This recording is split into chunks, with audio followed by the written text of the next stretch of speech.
두 달째 고정 코너입니다. 시사인의 주준우 기자 나왔습니다. 안녕하십니까. 안원구 전 대구지방국세청장님 나오셨습니다. 예, 안녕하십니까. 네. 청장님은 일주일에 2번을 나오고 계세요. 최고의 고정입니다. 지금. 최다 출연 고정. 저희가 이제 앞으로 진도 사실은 이 다스가 누구 겁니까? 여기서 시작됐고 참 진도 나갈 일이 많은데. 보따리가 많습니다. 아직 내놓을 거 많은데 지난주에 이 두 분이 공통적으로 이거는 안 된다라고 이게 뭐냐고 막 화를 내신 방송이 있었어요. 잠깐 저희가 들려드리겠습니다. 이건 그 양심 고백인데 BBK 투자자문회사는 이미 있었던 거고 MB와 김경준이 LKE 합쳐서 만든 게 LKE를 비롯한 이뱅크 금융 포털을 만들려고 했던 거예요. 근데 그 역의 펀드들은 되게 나중에 밝혀진 거지만 김경준이 이 돈을 유용하기 위해서 만든 펀드들이에요. 그렇게 해서 하다가 여러 가지 조작이나 유용이 들통이 나서 금감원 조사를 받고 사업 취소를 받으니까 그때 MB와 김경준이 헤어진 다음에 김경준이 만든 게 옵셔널 벤처스. 그 옵셔널 벤처스에서 19개의 유령회사를 만들고 7명의 여권 조작을 해갖고 주가를 띄우고 유상증자하고 해서 300억을 벌어갖고 미국으로 김경준이 튀니까 그런데 2심에서 이제 재판을 앞두고 2007년에 돌연 김경준이 들어오는 거예요. 그 당시 여권에서 여러 가지 어떤 그걸 했다는 얘기도 많은데 발표를 했는데 그 임용 계약서가 조작임이 또 밝혀져요. 이 문제의 본질은 저는 간단하다고 생각해요. 지금도 그렇게 믿고 있고. 그러니까 김경준이라는 국제 금융사기꾼 김경준, 에리카 MB가 당한 겁니다. 자, 보신 분들도 있고 인터넷에서 이 클립이 포털에 올라왔었기 때문에 그때 보신 분들 있을 텐데 썰전 유명한 JTBC의 프로그램입니다. 다들 아실 텐데 여기서 이제 박형준 교수가 다스에 관해서 양심 선언이라며 양심이라뇨. 양심 선언이라며 다스와 관련된 나름의 방식으로 사건을 정리한 방송이 있었습니다. MB 측의 공식 입장이라고 봐도 무방합니다. MB의 핵심 당사자들, MB 관련자들은 다 이렇게 얘기합니다. 프레임이 딱 이런 거죠. 네. 김경준에게 사기를 당했습니다. 사실 박형준이라는 사람이 MB의 선대위 대변인을 했었어요. 나경원 그 의원과 함께. 근데 박형준 씨는 지금도 그렇고 그때도 그렇고 MB의 복심이라고 저는 파악하고 있습니다. 저는 그걸 보면서 혹시 방송 사고 수준이 아닌가 할 정도로 길을 의심했습니다. 그분이 자기가 대변인이라고 하면서 정말 완전 MB 개인의 대변인 역할을 통해서 한 걸로. 그래서 봅니다. 저는 공식적인 입장이 나온 것 같아서 감사하고 기쁘더라고요. 네, 좋아요. 요 박형준 교수가 얘기한 프레임이 사실은 이명박 후보 시절의 프레임이기도 하고 검찰이 특검에서 발표한 프레임이기도 하고 지금도 여전히 10년 동안 주장하는 프레임입니다. 그런데 그렇죠. 이제 그걸 보다가 이제 두 전문가 분들이 벌떡이를 해서 이거 말도 안 된다고 이거 가지고 1시간 동안 1시간이 뭡니까? 몇 시간 동안 얘기할 수 있다고 하셨으나 3박 4일인데 오늘은 그중에 몇 가지만 두세 가지 정도만 이게 이 프레임이 왜 사실과 다른가 짚고 그리고 박형준 교수님도 발언 기회가 있어야 되니까 저희 방송에 나와서 왜냐하면 다른 방송에서는 말이죠 박형준 교수님만큼 아는 사람이 없어요. 그래서 박형준 교수가 얘기하는 것에 대해서 반박하기 어렵습니다. 그 자리에서 잘 모르니까 저희는 아주 자세히 알고 있어요. 그러니까 저희 방송에 나오시면 저희가 즐거운 대화 상대가 되어드리겠습니다. 네. 섭외 한번 들어가겠습니다. 네네. 일단 양심 고백이라고 했던 양심에 대한 단어부터 조금 다시 고쳐주고 싶은데요. 그거는 이제 개인적으로 하시고요. 양심 고백이 아니라 양심 매각 아닌가요? 그런 얘기는 당사자가 있을 때 하시고요. 자, 그냥 사실관계 여기서 아주 많은데 굵직한 것만 얘기해 보죠. 이명박 전 대통령을 만나기 전에 이미 김경준 씨가 BBK를 설립한 것이다. 여기서부터 출발해요, 사실은. 그러니까 BBK 이미 있었다는 거죠. 김경준 씨 혼자서 사업하려고. 근데 이제 나중에 만나서 이제 주장을 보면 김경준 씨는 99년 초에 이명박 전 대통령을 만나서 몇 달 후 4월에 BBK를 만든다. 김경준 씨의 주장입니다. 네. 이명박 전 대통령은 아니다. 2000년 2월에 만났다. 이렇게 돼야 이제 BBK 설립한 뒤가 되거든요. 이후. 그래서 BBK 설립은 김경준이 한 거고 나는 안 했다. 이런 주장인데 이런 주장을 고수한 이제 박형준 교수도 얘기한 겁니다. 이게 왜 아닙니까? 그 2002년에 만난 건 아니고요. 그 당시에 2000년 2월. 예. 2000년 2월에 만난 건 아니고 그 전에 에리카 김하고 이명박 씨가 미국에 건너가 있는 동안에 그때 네. 그 국회의원을 하다가 그만두고 의원직이 의원 상실됐죠. 상실됐죠. 그럼 미국 가서 에리카 김하고 만났다는 이야기들이 있지 않습니까? 네, 만난 게 아니라 아주 친하게 지냈어요. 그래서 그 결과로 해서 아마 소개가 되는 것 같고 그래서 만난 것으로 지금 보입니다. 네. 에리카 김 씨도 본인이 MB와 김경준을 소개해줬다는 얘기는 하셨어요. 그런데 그 김경준 씨는 부인하고 있어요. 이 얘기만 나오면 아주 뭐 굉장히. 그건 뭐 이해갑니다. 가족끼리. 네, 그럴 수 있죠. 이 사건에 연루시키고 싶지 않은 동생의 마음이겠죠. 예. 자, 99년 4월에 BBK를 김경준이 설립했다고 얘기했습니다. 그리고 자기는 전혀 모른다고 얘기했는데 이명박 대통령은 모른다고 얘기했죠. 모른다고 했죠. 근데 이명박 대통령이 자기가 새로운 사업을 했다. 그리고 새로운 회사를 세웠다고 떠들고 다닌 게 바로 설립 직후부터 주변에 얘기하고 다녔어요. 그리고 명함과 그다음 동영상과 그게 99년 지나서 2000년에 다 집중되고 있는데. 근데 처음 만들 때 자본금이 5천만 원으로 시작을 했다고 하거든요. 5천만 원은 투자 회사가 허용이 안 되는 그런 기준입니다. 예, 그래서 그거를 삼성생명 빌딩에 그렇죠. 17층에 그 회사를 만드는데 5천만 원으로 사실 그 안에 임대료도 다 못 내는 상황이잖아요. 보증금도 안 됩니다. 중구에 있는 삼성생명 빌딩 17층에 거의 전층을 썼거든요. 회사가 생기자마자 이 보증금도 못 낼 만한 작은 5천만 원짜리 자본금 회사가 여기서 어떻게 사무실 엽니까? 근데 삼성생명 사장이 이명박 전 대통령과 동기거든요. 그러다. 네. 그렇죠. 예.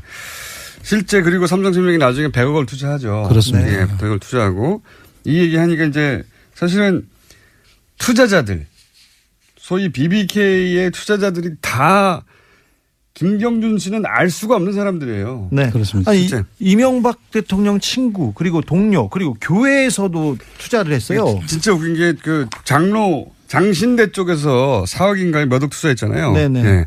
근데 그 교회 소망교회. 이명박 장로였죠. 여기. 네. 그리고 하나은행에서도 투자할 때 이명박 씨의 친구죠.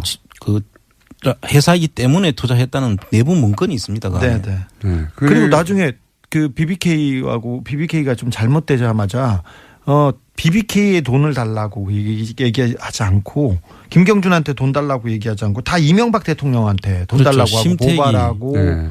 그다음에 내용 증명 보냈죠. 심택이 나중에 돈을 돌려달라고 소송을 하면서 소송 대상을 이명박 씨와 그 김경준 씨 둘을 상대로 해서 소송을 합니다. 일단 MB 쪽에서 김경준이라는 국제 금융 사기꾼한테 사기를 당했다고 얘기를 하는데 근데 모든 다른 피해자들은 MB한테 사기를 당했어요. 이거는 어떻게 할 거예요? 당했다고 주장했죠. 그때 당시에. 예. 그리고 김경준 씨는 그 전에 국제 사기꾼이 아니었어요. 굉장히 잘 나가던 그냥 매니저였지. 네. 예. 그리고 그때 나이 34살이었습니다. 한국말도 잘 못하는. 보면은 심택 사장도 고려대 동문이었고요. 그렇습니다. 예. 그리고 삼성생명 사장도 고려대 동문이었고요. 하나은행 여기 돈을 넣은 당시 김승효 행장도 고대 동문이었죠. 네네. 예. 그 절친으로 알려졌습니다. 기본적으로 여기 그러니까 장신대 같은 경우는 이명박 장로가 이 재단의 후원자이자 재단의 감사였어요. 예. 그러니까 뜬금없이 장신대가 BBK 등장하는 겁니다. 본인이 직접 관련됐던 곳이니까요. 더더군다나 BBK에 투자한 사람들 이런 회사도 관련이 있지만 BBK 직원들도 모두 MB 쪽 사람들이었어요. 그렇죠. 특별히 장부를 담당하던 사람들. BBK 경리가 이명박 전 대통령이 경리였는데 어떻게 김경준 씨 겁니까 이게. 돈 관리를 했는데. 그리고 정관을 보면 정관에 그렇게 돼 있잖아요. 이명박 MB의 허락 없이는 아무것도 결정할 수 없다. 정관이 그렇게 돼 있어요. 근데 그거를 검찰에서는 김경준 씨가 조작했다고 했죠. 예. 자기 회사를 남한테 주는 조작도 합니까? 거꾸로 조작은 해도 남의 회사를 내 걸로 뺏는. 투자자들이 다 그 이명박 전 대통령과 동기거나 관계자들이나 자기가 관계한 곳들에서부터 돈을 받았어요. 다. 김경준 씨하고 연결된 데는 한 군데도 없습니다. 한 군데에도 없는 건 아닙니다. 처음에 30억인가요? 어디인가. 이뱅크라고 예. 그 돈이 30억 들어오는데 그것도 그분의 수사가 안 이루어졌더라고요. 수사 결과를 예. 보니까. 그런데 그분도 상당히 관련이 있기 때문에 나중에 그 매각하는 과정을 보면은 그분도 관련성이 충분히 보이는 대목이 있습니다. 그러니까요. 삼성생명도 당시 배정충 사장이 고려대 동문이었고 동문 아니면 본인이 관여한 곳 아니면 다스 이런 곳에서 다 돈이 들어오는데 김경준 씨가 저런 것도 있어요. 김경준 씨가 돈을 이제 다스로부터 받지 않습니까? 예. 근데 당시 사장이 LA에 법원에 가가지고 재판을 받을 때 법정 진술한 것들이 남아 있어요. 국내가 아니라 거기서 그때 뭐 그런 질문들을 합니다. 당신이 김경준 씨가 판사가 묻는 거예요. 그 다스 사장한테 김경준 씨를 투자 이전에 만난 적이 있나? 없다. 예. 그 이후에도 만난 적이 없고요. 딱 30분 만났습니다. 그러니까요. 190억을 투자하는 회사의 사장한테 이 김경준 씨를 만난 적이 있냐 그러니까 없다. 그러면 김경준 씨 투자 관련해서 회사가 논의한 적이 있냐? 없다. 그대로 남아 있어요. 심지어는 그 190억 중에 9억을 LKE를 만들 때 김경준 씨 유상증자 대금으로 쓰였다고 검찰에서 밝혀놨어요. 자, 이 다스가 190억입니다. 당시 다스의 뭐라고 그러죠? 그 남아있는 순이익이나 뭐 영업이익보다도 훨씬 큰 그렇죠. 이익금보다도 훨씬 더 큰 금액을 지금 회사가 잘못하면 망할 수도 있는 그렇죠. 예, 그런 돈은 190억을 확 쏟아부으면서 그 사장은 그 투자 대상인 김경준 씨를 만난 적도 없고 회의를 한 적도 없는데 만난 지 30분 만에 190억을 투자를 해요. 말도 안 되지 않습니까? 그런데 여기에 대해서 이명박 전 대통령이 자, 그러면 회사가 그렇게 30분 만에 투자 결정을 했는데, 그럼 이상은, 그리고, 누굽니까? 이상은하고 김재정 씨. 그러니까, 최대 주주들이죠. 예. 그 두 사람이 물어봤느냐. 김경준 씨가 어떤 사람이냐고. 김경준 씨를 만난다고 하고 있었으니까요. 그렇죠. 물어봐야 될 거 아닙니까? 회사가 운명이 걸린 190억을 투자하는데, 이명박 전 대통령에게 김경준 어떤 사람이냐고 물어보니까 본인은 모른다고. 네. 가족들인데 자기하고 같이 사업하고 있는 김경준 씨에 대해서 이명박 전 대통령한테 안 물어봤다는 거예요. 자기는 모른다고 한 번도. 예. 그러니까 아무도 이 190억에 대한 투자가 어떻게 이루는지 모르는 거예요. 심지어 김경준 씨는 김재정 씨를 집사인 줄 알았어요. 정말 집에서 허드렛 일을 하는 집사인 줄 알았고요. 왜냐면 이명박 전 대통령 집에 갔더니 네. 집사 같은 사람이 있어가지고 잠바 입고 일하고 있었답니다. 네. 그리고는 저 사람 누구냐고 그랬더니 이상은 회장에 대해서는 알지도 못합니다. 자, 190억을 투자한 다스의 사장은 김경준 씨를 그때 처음 받고 30분 만에 190억을 투자한 거예요. 예. 어떻게 이게 다스의 결정입니까? 자체적으로. 자, 이거 하나만 해도 할 말이 진짜 많은데. 이 10개인데 하나를 했어요. 이렇게 하면 어떻게 해? 방송을. 하나만 가지고 넘어가야 하는 것 같아요. 아니, 어떻게 해? 이제 다 끝났어. 아니 10분 남았는데 너무 많이 했네. 아니, 이제 박형준 교수님이 한 말이 너무 많아가지고 다 짚어야 되는데. 1번이에요. 지금 10번 중에 1번이에요, 지금. 그러니까 박형준 교수님이 한번 출연해 주십시오. 저희가 섭외 한번 들어갈 테니까요. 네. 이 시간에 같이 나와가지고 알고 계신 거 굉장히 자세히 알고 있더라고요. 예. 뭐, 여권을 7명 여권을 조작해가지고, 예. 외국인이 투자한 것처럼 만들었고, 이건 이제 정말 자세히 알지 못하면 모르는 내용들이거든요. 그렇습니다. 너무 자세히 알기 때문에 왜곡을 시킬 수 있었지 않나 싶습니다. 제 그러니까 생각에. 중요한 포인트들만 딱딱 정반대로 해석하는. 그렇습니다. 예, 저희하고는 정반대로 해석하는 그런 얘기들 하던데, 너무 많네, 이거. 다 하려고 그러니까? 몇 개는 해야죠, 중요한 거. 근데 또 주진우 기자가 또 뭐 들고 왔다고 그래가지고요. 참. 이것도 해야 되고 또 네. 새로 진도도 나가야 되는데. 스위스 검찰이 다스에 강제 송금했다고 하는데 검찰은 그 강제 그거 하나만 송금할 할까요? 네, 능력이 없고요. 그런 권한이 없어요. 그 스위스 검찰에 그 소송을 한 거는 맞아요. 다스가. 그런데 이게 참 웃기는 표현 아닙니까? 스위스 검찰이 다스에 강제 송금을 한 것이다. 돈을 어쩔 수 없이 받았다는 거예요. 다스가. 주니까 강제로. 네. 이런 강제가 다 있나?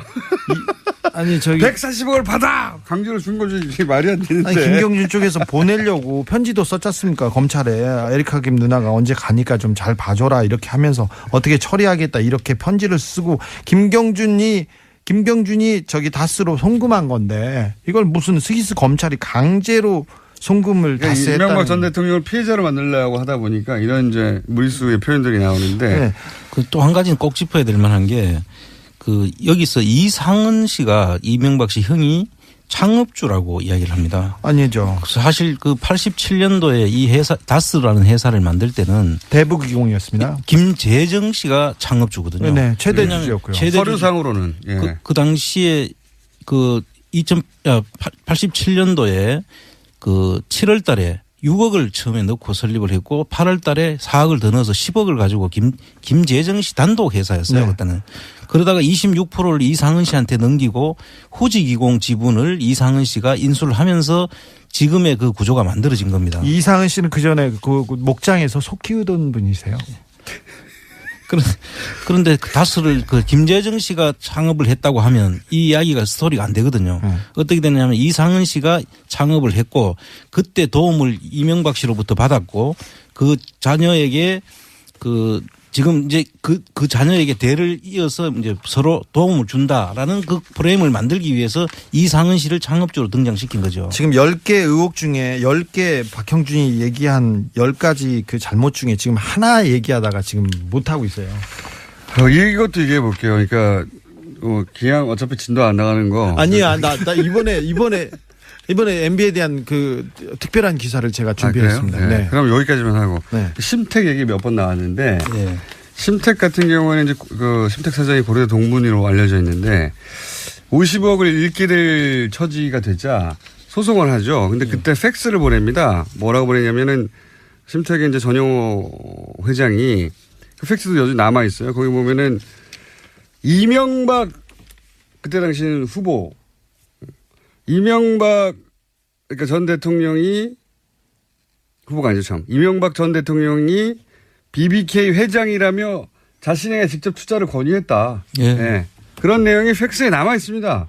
종이로. 그리고 소송했죠. 예, 그리고 나서 그리고 소송도 했죠. 근데 소송할 때 이 팩스가 증거 자료로 제출됐거든요. 예. 그래서 언론에서 입수가 됐는데 그러면서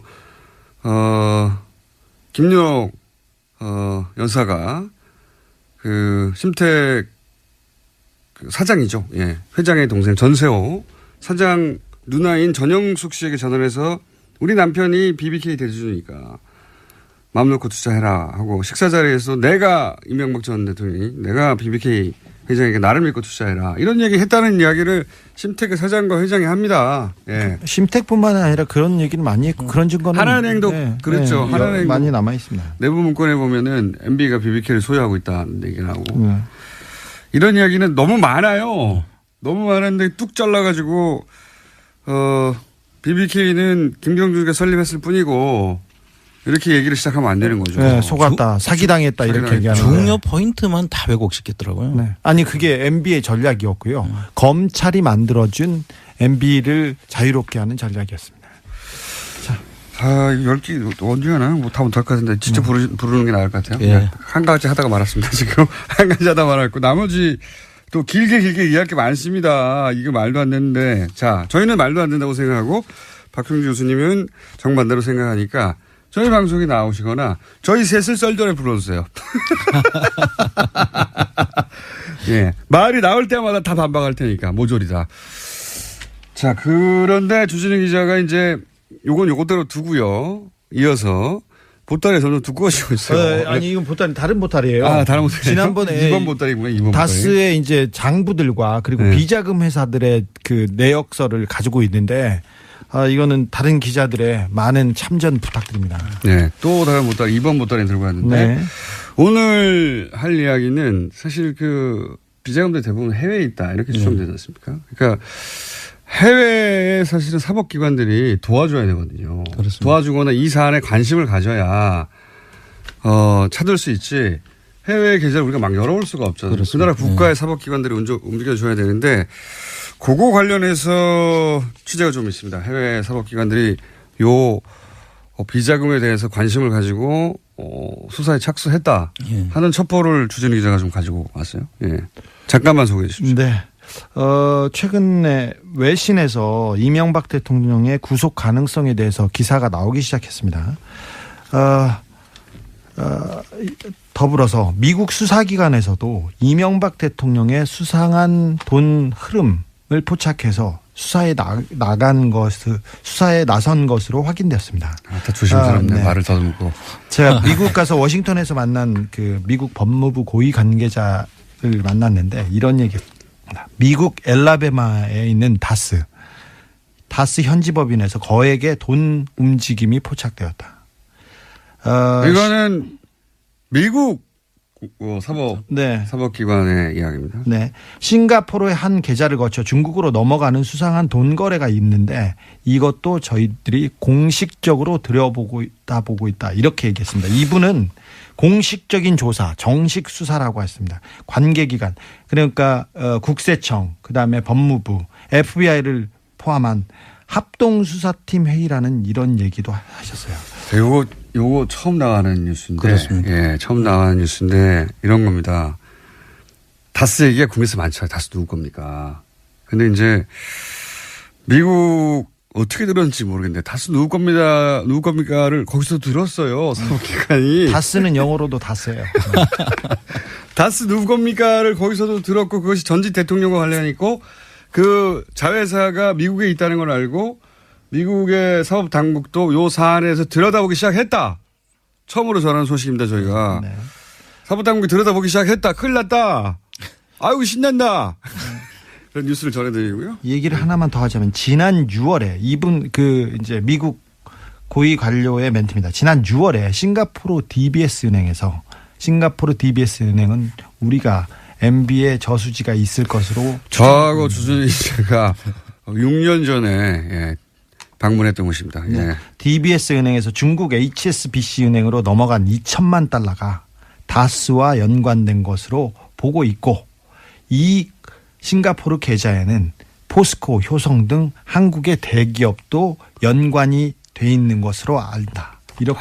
이거 정말 이 이야기는 주진우 기자나 저나 상상을 하는 얘기가 아니고요. 예. 이거는 미국에 가서 그 사법당국의 관계자로부터 직접 들은 이야기입니다. 네. 사실 예전에 저희 둘이서 이런 얘기 많이 했었거든요. 싱가포르 뭐 어쩌고저쩌고 주장했었는데 다 음모론자라고 자. 연락이 두드러 맞았는데 거의 이때잖아요. 미국 사법당국에서 네. 보고 있다고. 이 부분에 대해서는 지난 국정감사에서 송영길 의원이 잠깐 멘트를 하기도 했어요. 그러니까 크게 얘기하진 않았는데 포스코 효성을 P사의 H사로 얘기하면서 이명박 전 대통령이 해외 계좌를 통해서 상당한 자금을 운영했고 해외 법인과 차명 비자금을 거래한 사실을 제보받았다.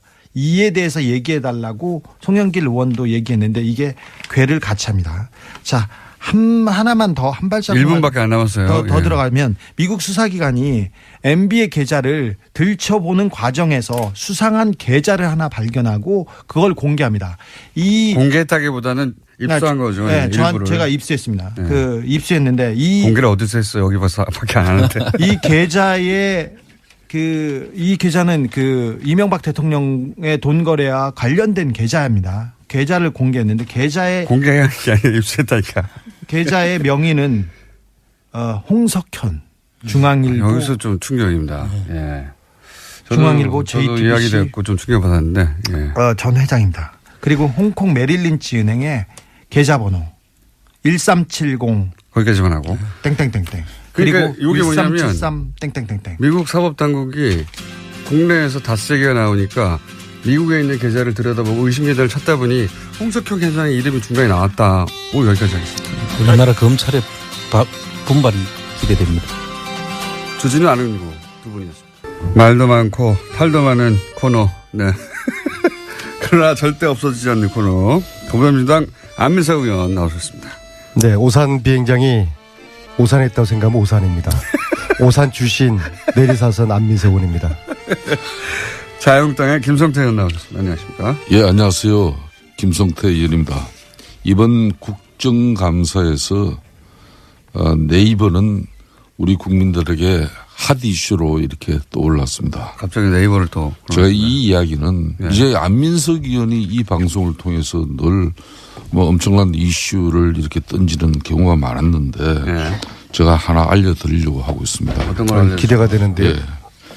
예. 성남시에 이재명 시장이 성남시장이 그러니까 이재명 시장이 구단주로 있는 성남에는 프로축구단 성남 FC가 있다는 거 알고 계시죠? 네. 문제는 이 성남 FC에 네이버가 저소득층 지원을 위한 시민 단체를 거쳐서 39억을 지원을 했어요. 이 시민 사회단체는 희망살림이라는 이런 애초에 본연의 네이버가 여권의 지자체장 그러니까 이 희망살림이라는 이 단체는 잘했네요. 저소득에 그러니까 성남 지역의 저소득층의 부채 탕감을 위해서 2012년도에 설립됐어요. 그런데 그러면은 이 저소득층의 부채 탕감을 위해서 이렇게 뭐 해외 지원을 받는다든지 그러면 그렇게 용도가 쓰여져야 되는데 네이버로부터 이게 돈을 39억을 받아가지고 40억을 받아가지고 이 본업보다는 이 성남 FC 그러니까 스포츠단 광고비의 대부분 이 기금을 사용을 했어요. 이 성남 FC는 지난 3년간에도 이 시민사회단체를 포함해가지고 두산이라든지 농협, 차병은 이런 기업에서도 총 166억을 후원 수입을 올렸어요. 그런 측면에서 일각에서는 이게 대가성 논란이 이제 발생이 되고 있습니다. 제가 왜 이야기를 오늘 꺼냈는가 하면요. 네. 최순실 국정농단의 그 중심이 미르 K재단이라는 안민석 의원님 잘 아시죠? 그건 좀 너무 비약 아닙니까? 아닙니다. 저 이야기를. 이거는 성남판 미르 K 스포츠 대단입니다. 네? 좀 많이 하신 것 같은데. 아니, 왜냐면은. 그러면 아니, 여기서 최순실은 누굽니까? 이 사건에서. 그거야 뭐 누구보다 잘 아시는 김호준. 제가 이러면은 성남 FC의 구단주가 누굽니까? 이재명 시장이 지금 최순실이에요? 이재명 때리게 하시는 겁니까? 아니, 때린다기보다는 이번 국정감사에서 네이버가 2015년, 2016년에 시민사회단체 그런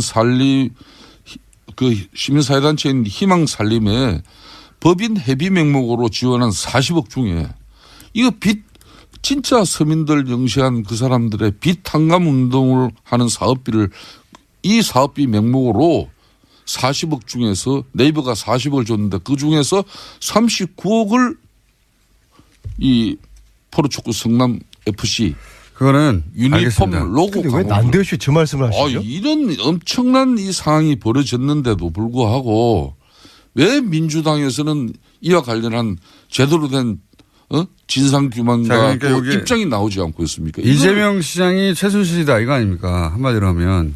그럼 이재명 시장을 저희 인터뷰 한번 해볼게요. 아니 그러면은 네. 성남시장이면은 이렇게 성남시에 있는 프로축구단 성남 FC에 이렇게 순수하게 지원하는 그 지원은 별도로 받아야 되는 거지.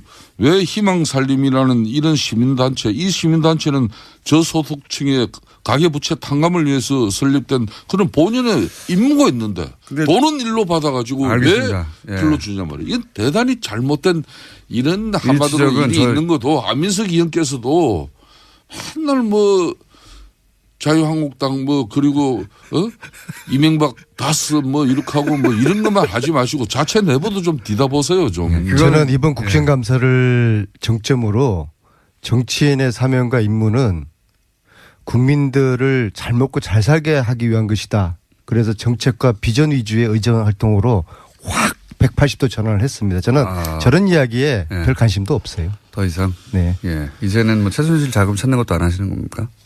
그거는 좀 그것만 마무리. 빼고. 예, 그것만 빼고. 그거는 예, 그건 문제는 끝나지 않은 김어준 전쟁을 공장장이- 수행해야죠. 그거는 저희가 이 예, 네이버가 이제는 이 40억을 성남시에 그러니까 희망살림에 기부한 그 달에 예.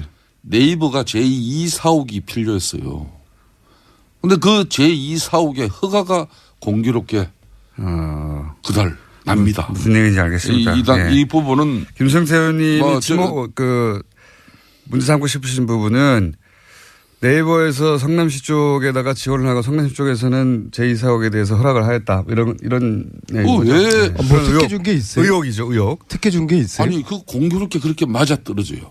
네. 그 아니, 우연이겠죠, 그거는. 왜 우연이죠? 네이버가 이렇게 성남시에 분당 정자동인가 어디에 의원님, 그건 충분히 알았고요. 제가 이재명 시장을 이거는 최순실하고 정치시키는 거는 그건 좀 너무 과하신 거예요. 이건 내용을 저희가 모르니까 한번 이 부분도 이 부분을 저희가 도 이제 이런 부분도 저는 국민들 먹고 사는 문제만 관심이 있어요. 일단 내용을 의원님도 모르고 그러니까 안민석 의원님도 모르고 저도 몰라서 요거는 저희가 빠른 시간 내에 이재명 시장님 연결해가지고 사정을 확인해 보겠고 어쨌든 지금 문제 삼으신 것은 성남시하고 네이버 사이에 물밑에서 무슨 나는 딴 거래가 거는 있는 게 나도- 아니냐 이거죠. 아니 성남시가 희망살림이라는 시민사회단체를 설립한 것은 저소득층의 빚을 탕감해주기 위해서 말 그대로 좋은 일로 만드는 거예요. 의원님 충분히 말씀하셨어요. 그러면은- 쓸데없는 말씀하시 그만하시고 진도 나갑시다. 이제.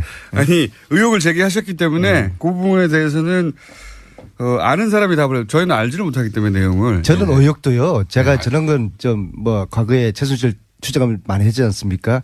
발로 뛰면서 최소한 저런 말씀하기 위해서는 내부자의 김아무개의 증언에 의하면 그런 거 정도는 이야기하셔야지 어디서 프린트해가지고 자료 찾아가지고 말씀하시면은 아니고 그별 신뢰성이 없어요. 조선비지에 실린 거네요. 보세요. 조선비지. 예. 이게 지금 현재 자유한국당 정치보복대책 특위에서 그 위원장이 김성태 의원님이시죠? 그렇습니다. 그 첫 번째 터트린 게 이재명 때리기 저겁니까? 이 이전에 훨씬 있어요. 더 있어요? 더 있는데 지금 현재 이재명 시장도 우리 국민들이나 경기도 성남 시민들이 생각할 때는 정말 좋은 일로 이런 희망살림이라는 시민사회단체 만들었으면 거기에 걸맞는 한마디로 단체로 운영이 되게 해야지 왜 이름은 돈은 그쪽으로 들어가게 해가지고 의원님. 실질적으로 사용처는 의원님 10분 동안 그 얘기만 하셨는데 알아들었습니다. 성남 구단의 FC에 사용하면 이건 편법적인 상황이 아니에요. 이런 거는 자꾸 이러시면은 김성태 의원님이 일각에서 지금 떠도는 안민석 경기도지사 출마해서 관련해가지고 저를 좀 키워주려고 한다고 그렇게 오해를 받아요. 이제 그만하셔요. 내가 안민석이를 도와줄 일이 없어요. 내가 왜 도와줘요? 네? 아니 우리 당과 우리 정권을 그렇게 망친 당신에게 내가 왜 도와줍니까? 저는 최순실 재산 특별법 통과되기 전에는 저는 아무것도 안 합니다. 저는 당직도 안 맡을 거고요. 하라고 그래도 안 할 거예요. 그거 다 끝나도 당직 맡을 수 있으시겠어요? 아니 지금 왜 김어준 공장장이 이 문제가 이번 아니 최순실 재산 몰수 안 할 겁니까? 민주당이 얘기했어. 김성태 의원님. 알겠습니다. 제가 꼭 이재명 씨한테 물어보겠습니다. 공장장 네. 최순실 재산 몰수 안 할 겁니까? 그렇게 하시니까 국민의당에서 고발하는 거 아닙니까 의원님을 국민의당 괴롭힌다고. 세 번째 고발 당했는데요. 저는 이번엔 제가 왜 고발당하는지 모르겠어요. 아마 그분들도 저를 왜 고발했는지 이유를 모를 거예요. 안민석 의원님 제일 만만하니까 막 하는 겁니다. 아니, 그리고 제가 꽉 이런 거 하시기 어려운 거죠. 김성태 네. 의원님이 안민석 때문에 정치 인생 망쳤다고 말씀 지난번 하셨잖아요. 저는 이렇게 보면은 뉴스공장 때문에 제 정치 인생이 굉장히 많이 꼬였어요. 꽃 피웠죠. 고발도 많이 당하고 이번에 국민당이 고발한 이유는 네. 전 제가 볼 때는 안철수의 복수라고 봅니다. 본인은 적폐청산은 정치 보복이라고 말씀하셨지만은 안민석에 대한 복수를 좀 중간에 왜 했어요. 의원님한테 복수를 합니까? 이것도 뉴스공장 때문에 그런 거 아니에요. 박근혜 같은 혼밥 쪽일 수 있는 그런 의심을 제가 그런 말을 한 게 아니고 했더니 의원님이 그런 말을 하신 거 아닙니까? 그래서 국민당이 난리가 난 거 아닙니까? 그래서 그거 화날 수 있죠. 당연히. 뉴스공장은 이런 겁니다. 안철수 지금 대표께서도 네. 웬만한 정치적 그 공격이나 네. 이런 거면은 조금 지나면 잊혀지는데 네.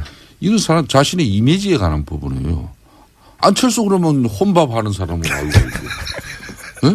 그 혼밥의 문제 제기를 그렇게 실질적으로 혼밥하는 사람으로 만들고 아주 인색한 사람으로 상임위에서 동료 의원들한테 밥도 한 그릇 안 사는 사람으로 안 사는 게 아니라 그거를 자꾸 밥을 안 샀다기보다는 안민석한테 안 샀다고 그렇게 소통을 잘 안 했다 이런 차 의미죠. 한 잔도 안 마시고 그렇게 모르는 밥 한 끼 같이 안 사람이 먹었다 그 말씀을 한 안민석이에요. 것이죠. 그런 그래서 안민석이한테 박근혜와 같은 혼밥적일 가능성을 대선 후보로 나온 안철수에 대한 그런 실체를 제가 제기를 한 건데 어쨌든 그러면 안철수 그 대표가 그 당하실 만하고요, 제가 당시에 보기엔. 예. 이래야 되는 거죠. 야 아니요 나하고 밥 한 끼 먹자.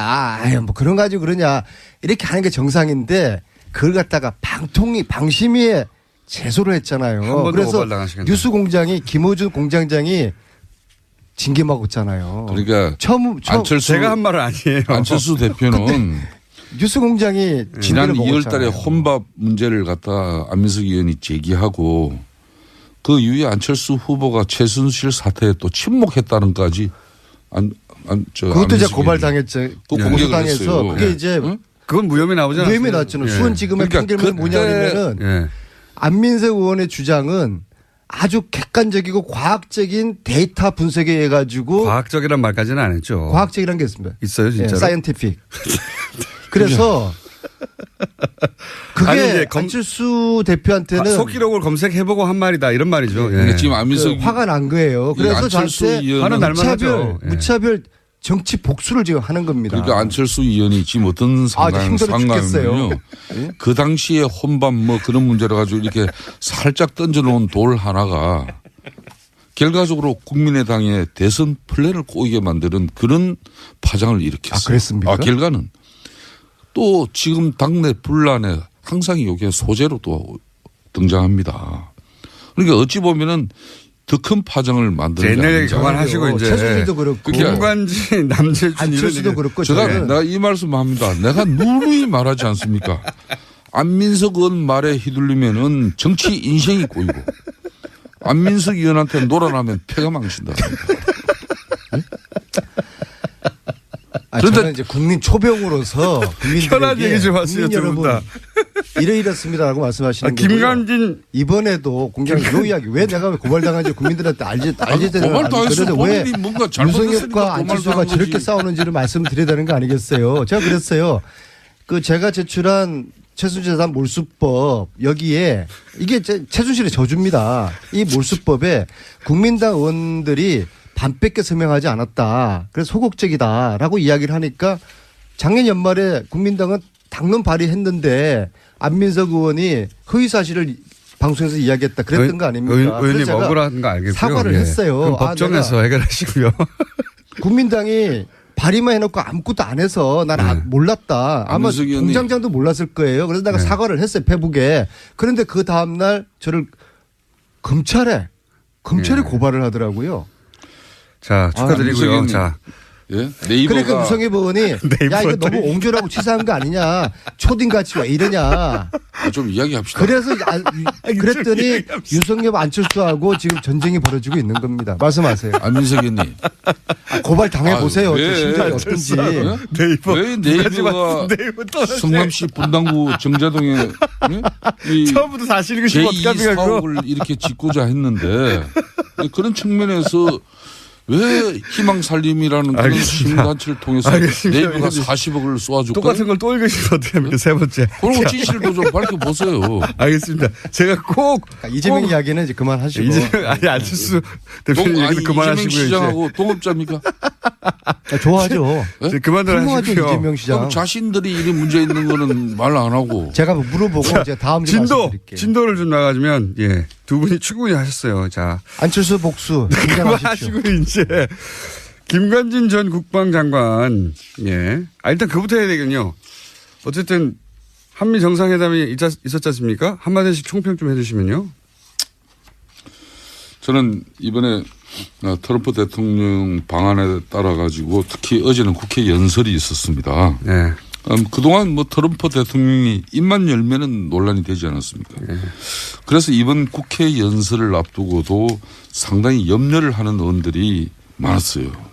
그런데 어제 트럼프 대통령이 취임한 이후에 지금 현재 자기네들도 그렇고 언론들도 최고의 연설을 하지 않았나 이렇게 평가가 이루어지고 있죠.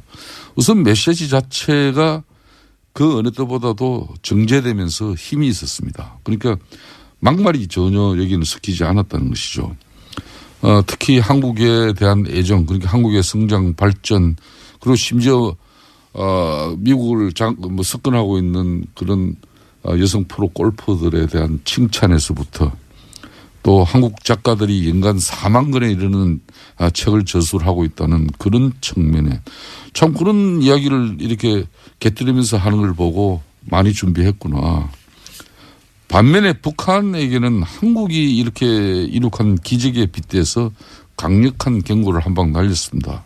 그런 측면에서 또 굳건한 한미 동맹을 재확인할 수 있었던 그런 자리이기 때문에 저는 큰 의미가 있었다고 봅니다.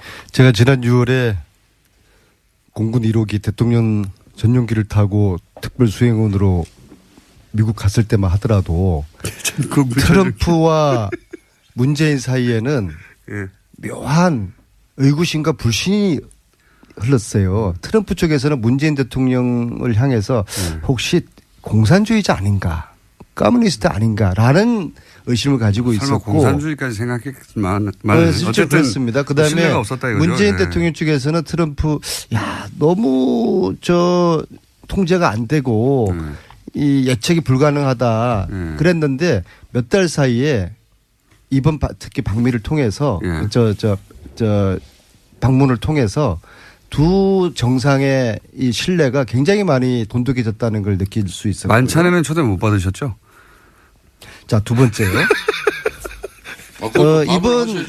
이번 만찬은 이번 이 방문은 한미 동맹 관계를 확실하게 보여주었다. 알겠습니다. 그래서 코리아 패싱 이런 이야기가 이제 사라졌다. 그래서 앞으로 우리 그 국회에서도 여야가 이제 정쟁 그만하고 초당적으로 이런 안보 문제 미국 가가지고 전술핵 배치해달라고 비굴하게 그런 사정하면 안 되죠. 안보 문제만큼은 한 목소리가 여야가 내야 되지 않겠습니까? 말씀은 왜 야당이 그러면서 좀 분발하시고 좀 잘 하셔요. 안민석 의원님.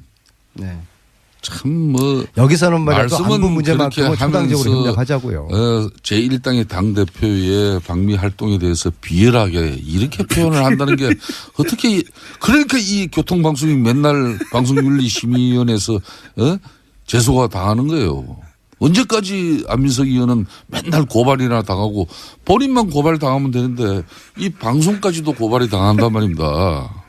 그런 거 언제까지 그럴 거예요? 김성태 의원님은 다 좋은데 한 가지 도드라진 아주 단점 하나가 있어요. 이거 꼭 고쳐야 됩니다.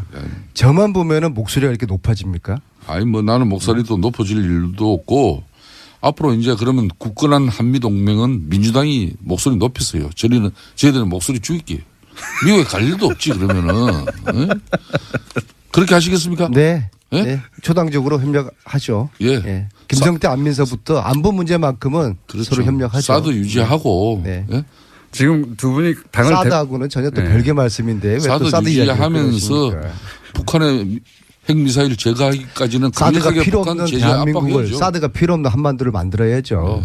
이제부터 우리가 중국 러시아하고의 관계도 잘 만들어가고 두 분이 초당적 협력을 거론할 만큼 긴장을 당을 대표하지는 않는데요. 하시는 건 아니잖아요. 그렇죠. 북한의 핵미사일을 제거하고 한반도가 평화롭게 왕래될 수 있는 그런 국가체제를 서로 갑시다. 그런데 지금 민주당 입장에서는 지금 북한의 핵미사일이 당장 위협이 되니까 그냥 평화라는 그 단어 앞에 핵과 미사일을 덮어버리면은 그게 어떻게 평화고 안보입니까? 이걸 지적하는 거예요. 이런 논의는 국내에서 하고 미국 가가지고 엉뚱하게 사고 치고 돌아오고 그러지는 마시고요.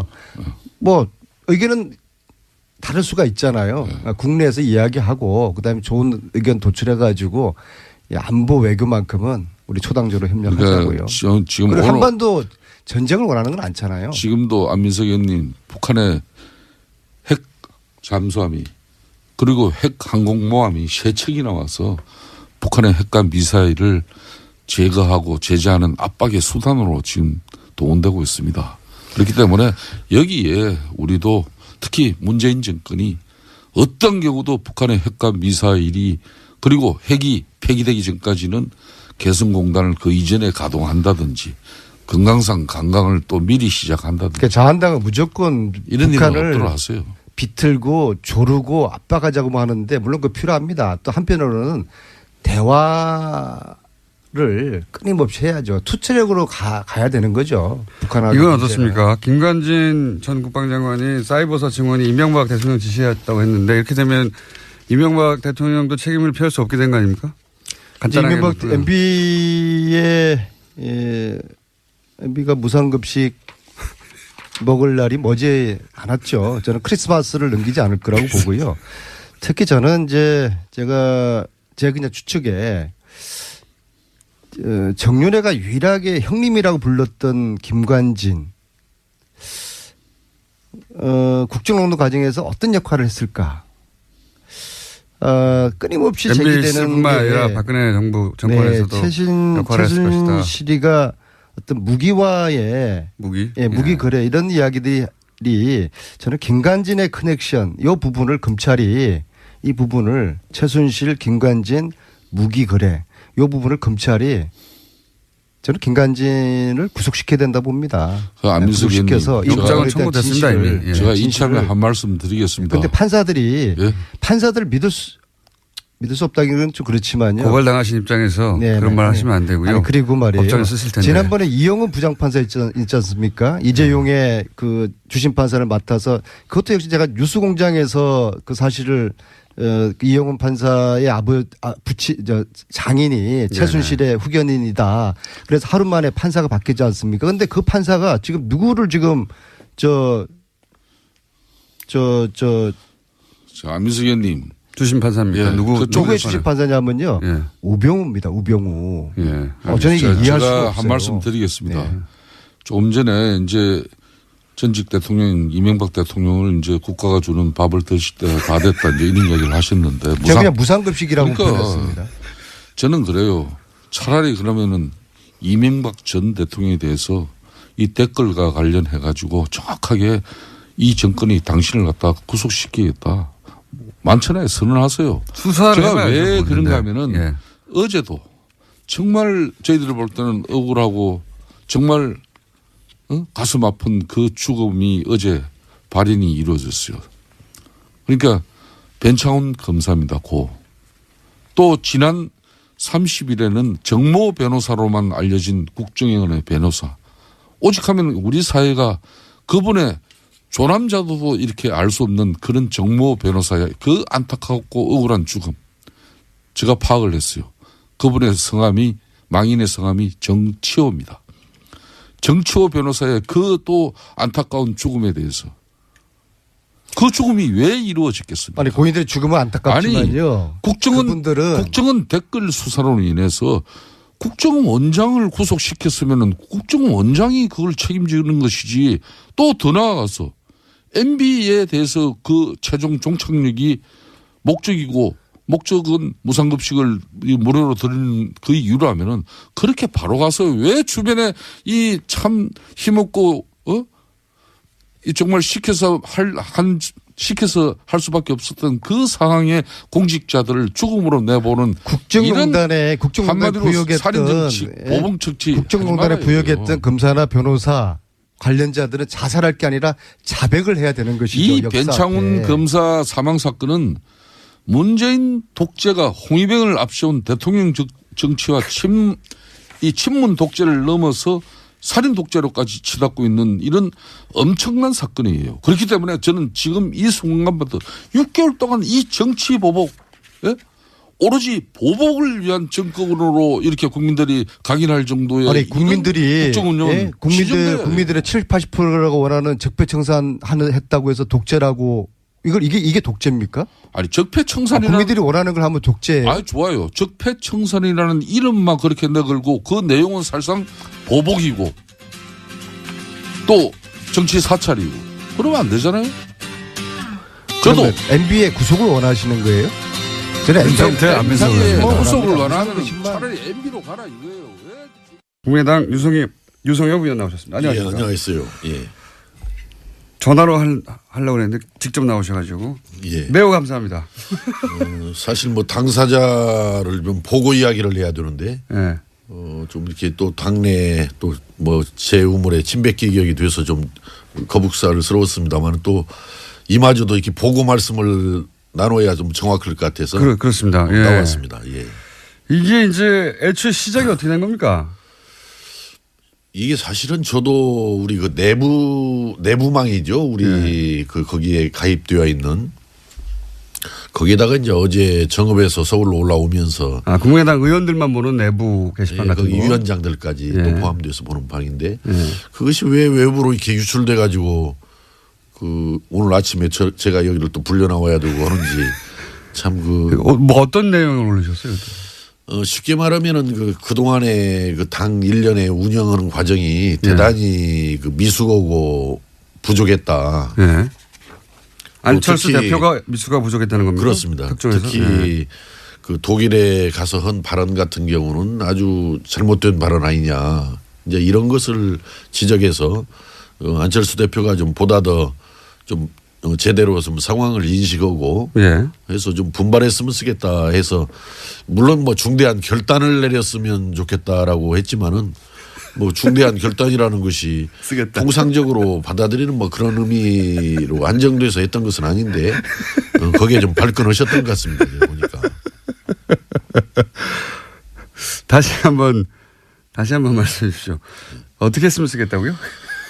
저는 중대한 그 결단에 정확한 표현을 넣으면은 지금이라도 우리 당의 미래를 위해 중대한 결단이 필요합니다. 이렇게 마무리를 했는데요. 중대한 결단이 필요하다가 아니라 중대한 결단을 했으면 쓰겠다라고 하셔가지고 제가 그 말이 그 말인 거죠. 중대한 결단이 필요하다.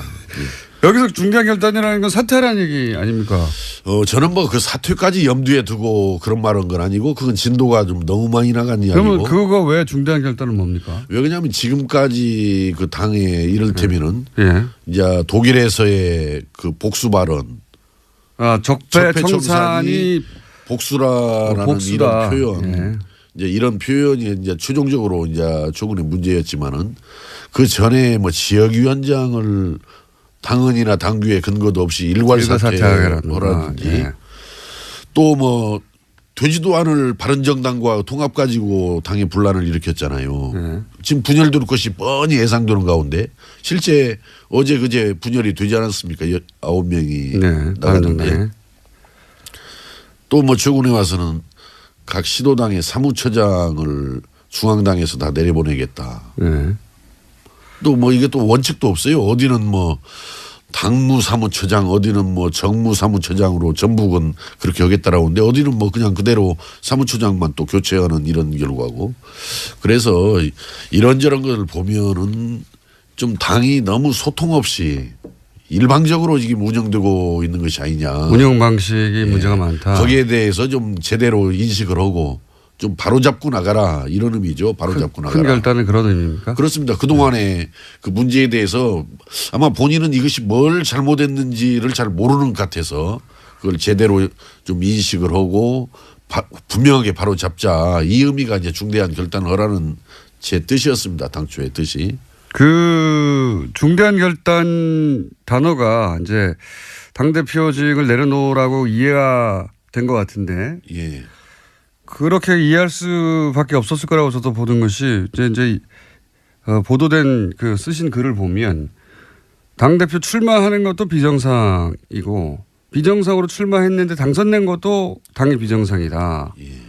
이렇게 얘기했으니까 비정상적인 자격으로 출마해서 비정상적으로 당선됐으니 지금은 중대한 결단을 해서 당대표를 내려놓으시오. 이렇게 이해됐겠지 않습니까? 제가 이제 그 말씀은 그때 이제 전당대회 직후 안철수 대표께서 제 방에 와서 제가 그 이야기를 했죠. 본인한테.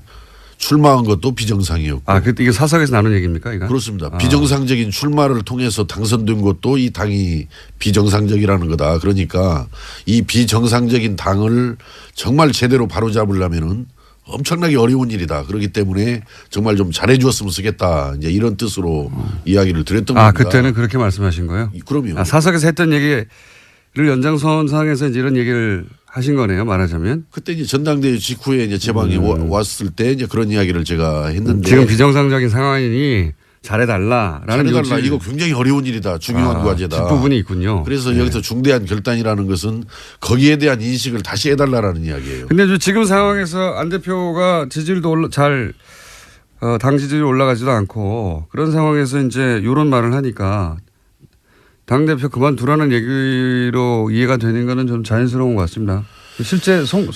실제 뭐 거기까지 제가 뜻을 둔 것은 분명히 아닙니다만은 네, 이제는 뭐 그렇게 뭐 받아들이는 것도 또 뭐 그건 받아들이는 사람들의 판단이겠다 싶습니다. 예. 지금은요. 이제 이런 공방이 있고 나서 거꾸로 안 대표가 그러면 당신이 나가라. 당신이 나가라. 당시 제가 어제 아침에 그 올릴 때만 해도 뭐 사퇴 이런 의미로 제가 받아들였던 것은 염두에 두었던 것은 아닌데 사퇴하라고 한 것은 아닌데 거꾸로 되돌아온 건 당신이 나가시오. 저보다 당에 있기가 불편하면 나가라라는 이야기를 듣고 경악을 했습니다.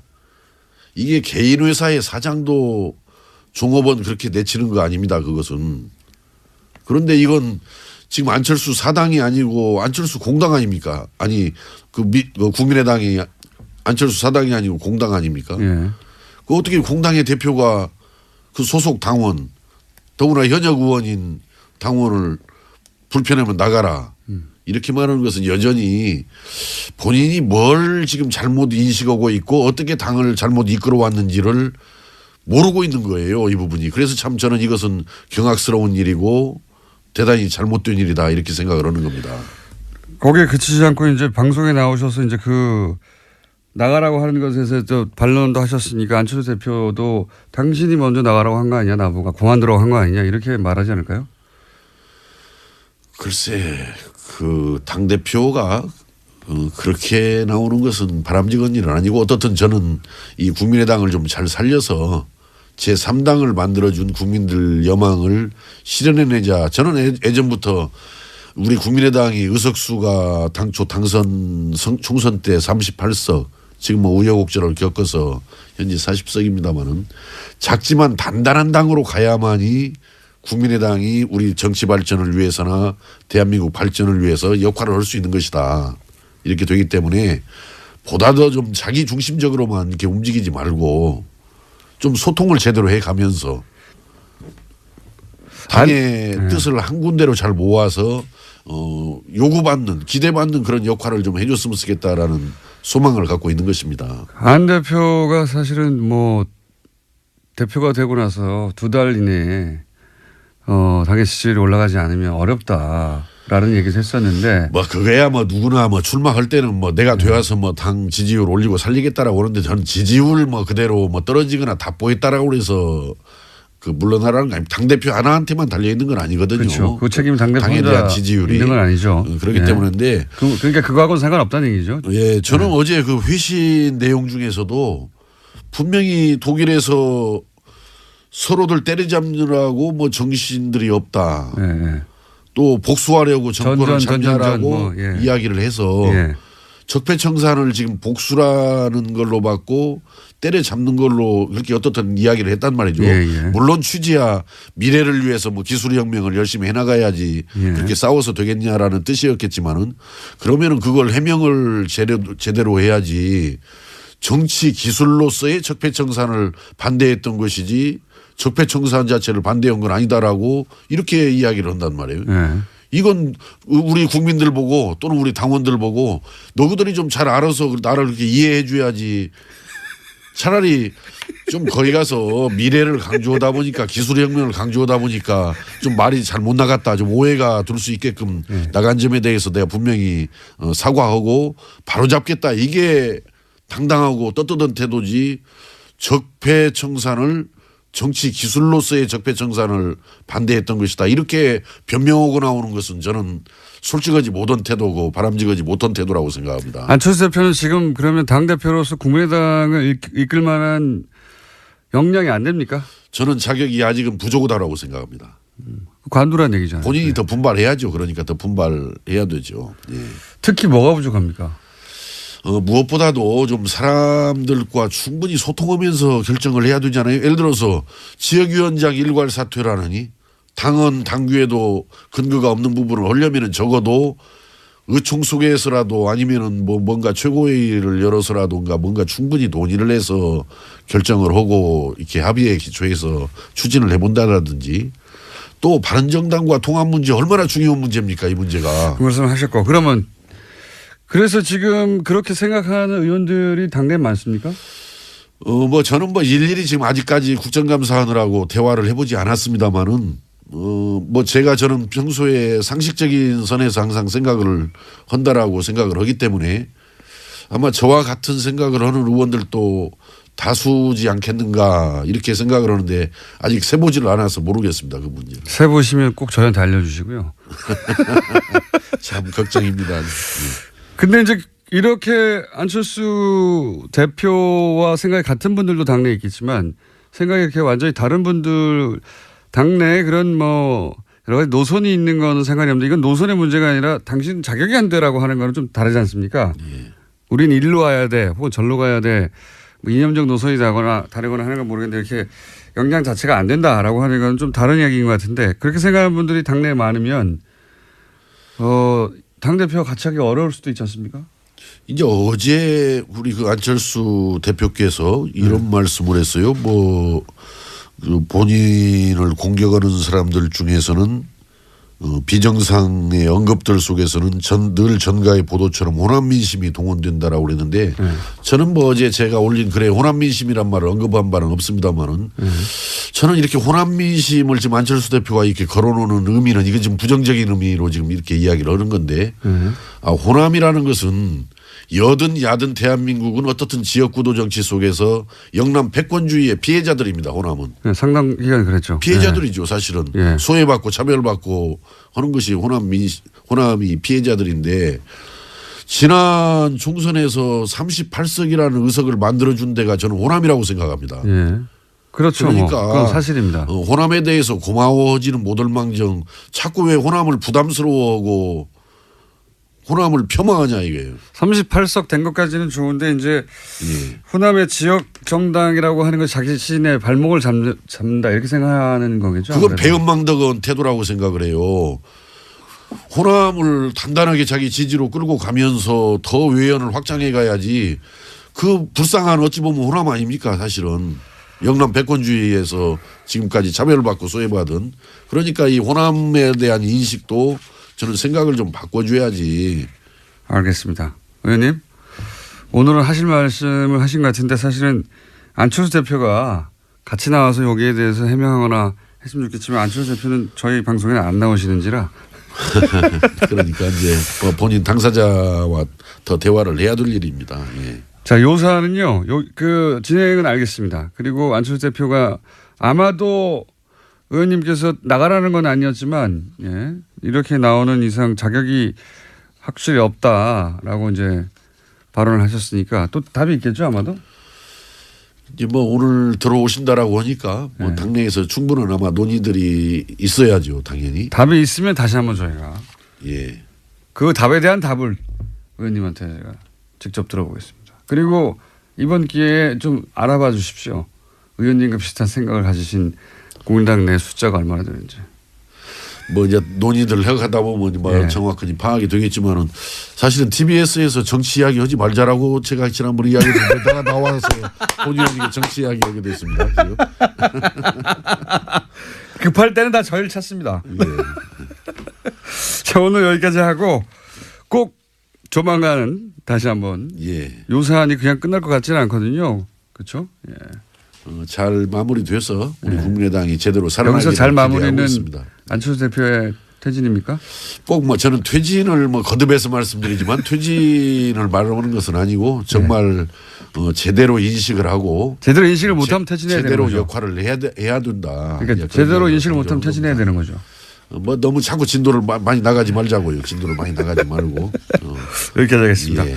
지금까지 국민의당 유승엽 의원이었습니다. 감사합니다. 예, 감사합니다. 국민의당의 하태경 최고위원 나오셨습니다. 안녕하십니까? 네, 안녕하세요. 하태경입니다. 네, 요즘 핫해요. 당 자체가. 그래서 제가 오늘 폭탄선 하나 하려고요. 어떤 폭탄선이에요? 오늘 마지막 고별 방송을 해야 되겠습니다. 유승엽 의원이 오늘 국민의당에 나오셨는데, 예, 국감장에서 왜 TBS에서 정치 얘기하냐고. 안 된다고. 일주일 정도 지났나요? 한 2주 정도 됐네. 2주 정도 지나가서 본인이 나와서 정치 얘기하셨어요. 예. 근데 아무튼 제가 뭐 교섭단체 지금 깨진 것에 대한 제가 책임이 있고. 본인이 무슨 책임이 있습니까? 어쨌든 뭐 지도부 일원으로서 예. 아무튼 무거운 책임을 느끼고 있고 그리고 이 프로의 어떤 하태하태 유쾌함을 예. 계속 유지하는 것이 마음의 큰 부담입니다. 네. 우리 시청자분들 저 많이 미워하시다가 요즘 좀 많이 사랑해 주시는데 그럼 이번 주는 더 이상 하태경 방송이 이거 하나밖에 없다는 거죠? 예. 자, 그런 심정이시라고 합니다. 예, 이제 방송을 하는 게 맞는가 이런 생각을 하시고 아마 이 방송 그래도 오늘 할 이야기는 다 하고 가겠습니다. 네, 그 기분 충분히 했고 다음 주 다시 나오실 겁니다 아마. 자, 웃는 건 제가 하고 그러면 할 말이 많으실 것 같은데 9명이면 예상했던 숫자보다는 좀 많습니다. 그죠? 저는 한 7명 정도로 막을 수 있지 않을까 생각했는데 막판에 한 2분 더. 막판에 2분 합류하신 분은 누군가요? 뭐 저희들이랑 인간적으로 좀 친한 분들이 있습니다. 그동안 이야기를 잘 나누고 허심탄회 예, 굉장히 정말 형제같이 같은 정치인이라고. 설마 이렇게까지 얘기하고 가겠는가 하는 분들. 예. 그러니까 정치가 인간에 보다 더 우위에 있다. 근데 그건 또 사실 뭐 맞는 이야기긴 하죠. 공적인 게 사적인 것보다 우위에 있어야 되는데 이게 공적인 거라기보다는 이번에 보니까 아무튼 보수가 마음은 갈대고 몸은 철새다. 마음은 갈대고 몸은 철새다. 예. 자, 여러 가지 할 얘기가 있으실 것 같긴 한데 그중에서 일단 이 탈당을 사실상 이끈 분이 김무성 전 대표 아닙니까? 그러게요. 이번에 김무성 대표 별명이 좀 바뀌었더라고요. 원래 무대였잖아요. 무성대장. 예. 그래서 무대에서 무쫄로. 예. 그 별명은 이전부터 있었잖아요. 최근에 제가 확인했습니다. 김무성 전 대표는 다른 사람 몰라도 뭐 여러 가지 명분을 내세웠습니다. 뭐 문재인 정부가 너무 잘못하기 때문에 막아야 되고 등등등등. 근데 김무성 대표는 보도되기로는 그리고 저도 그냥 그 정도로 알고 있는데 보도된 대로 유승민 의원이 새누리당을 탈당을 마지막까지 하지 않고 본인은 여기 남아서 역을 바꿔보겠다라고 하던 분을 사실은 최종적으로 끌고 나온 분 아닙니까? 실제로 당시에 이제 친박들을 향해 역사의 간신들이라고 정말 직설적으로 비난을 했죠. 예. 그리고 근데 이제 최근엔 또 뭐 서로 바퀴벌레라고 막 욕하고 있고. 근데 이제 본인이 이 간신배들한테 굴욕을 한 거죠. 대굴욕을 하신 거고. 근데 아무튼 본인은 굉장히 현실적인 합리주의자라고 생각하고 있기 때문에 과거 한신의 고사 있잖아요. 가랭이 밑으로 기어 들어갈 상황이 되면 기어 들어갈 수 있다. 이런 판단을 하신 것 같아요. 그래서 아마 김무성 대표는 들어가더라도 뭐 친박 청산 이런 게 아니라 친박들하고 대타협하는 거죠. 사실 이제 거의 묵계를 이미 하고 왜냐하면 뭐 들어가서도 친박 청산 내가 앞장서겠다 하면 그 안에 있는 친박들이 김무성 들어오지만 할 거 아니에요. 근데 지금 뭐 친박들 그 대표 되시는 분은 아무 말도 안 하잖아요. 김무성 대표 들어오는 것에 대해서 그 밑에 이제 조금 이제 쫄병급 되는 분이 뭐 이제 뭐라고 사과해야 된다. 이런 제스처에 불과하다는 거죠. 그렇죠. 예. 그러니까 그건 그건데 제 말은 사실상 끌고 나온 당사자고 그리고 안 나온다고 하는 유승민 의원조차 마지막까지 끌고 나온 당사자로서 그렇게 해서 이제 보수를 새로 만들어 보자고 막 얘기하다가 이제 거꾸로 제일 먼저 또 끌고 들어간단 말이죠. 유승민 자신이 끌고 나온 유승민 의원은 이제 나온 이상 우리가 세기를 가보자 어렵더라도 계속 주장하고 있는데 김무성 의원 본인은 적어도 그러면 뭐 여러 가지 명분상 좋아 너희들은 가라. 하지만 나는 최소한 유승민을 설득할 때까지는 남아야 되겠다. 이 정도 모습 보여줘야 되는 거 아닙니까? 제가 그 자리에서 김무성 대표 계속 비난하기보다는 저는 그렇게 구질구질하게 정치 안 하겠다. 구질구질 하다는 거죠? 야, 제목 나왔는데 김무성 구질구질. 안 웃는다면서 웃고 계십니까? 슬프시다면서? 예. 아니, 그 배신감도 있는 거죠. 그런 종류의. 아니, 어려운 일 같이 하자고 하다가 혼자 가버리면 어떡하나. 근데 김무성 대표 정치 스타일이 보면 이 48시간 뭐 그 유명한 법칙도 있고 네. 상황 합리론자입니다. 상황이 변하면 언제든지 말을 갈아탈 수 있는. 네. 그건 뭐 입증됐어요, 사실. 그렇죠. 이번에. 아주 놀랍게 네. 변신하는 모습을 보여왔기 때문에.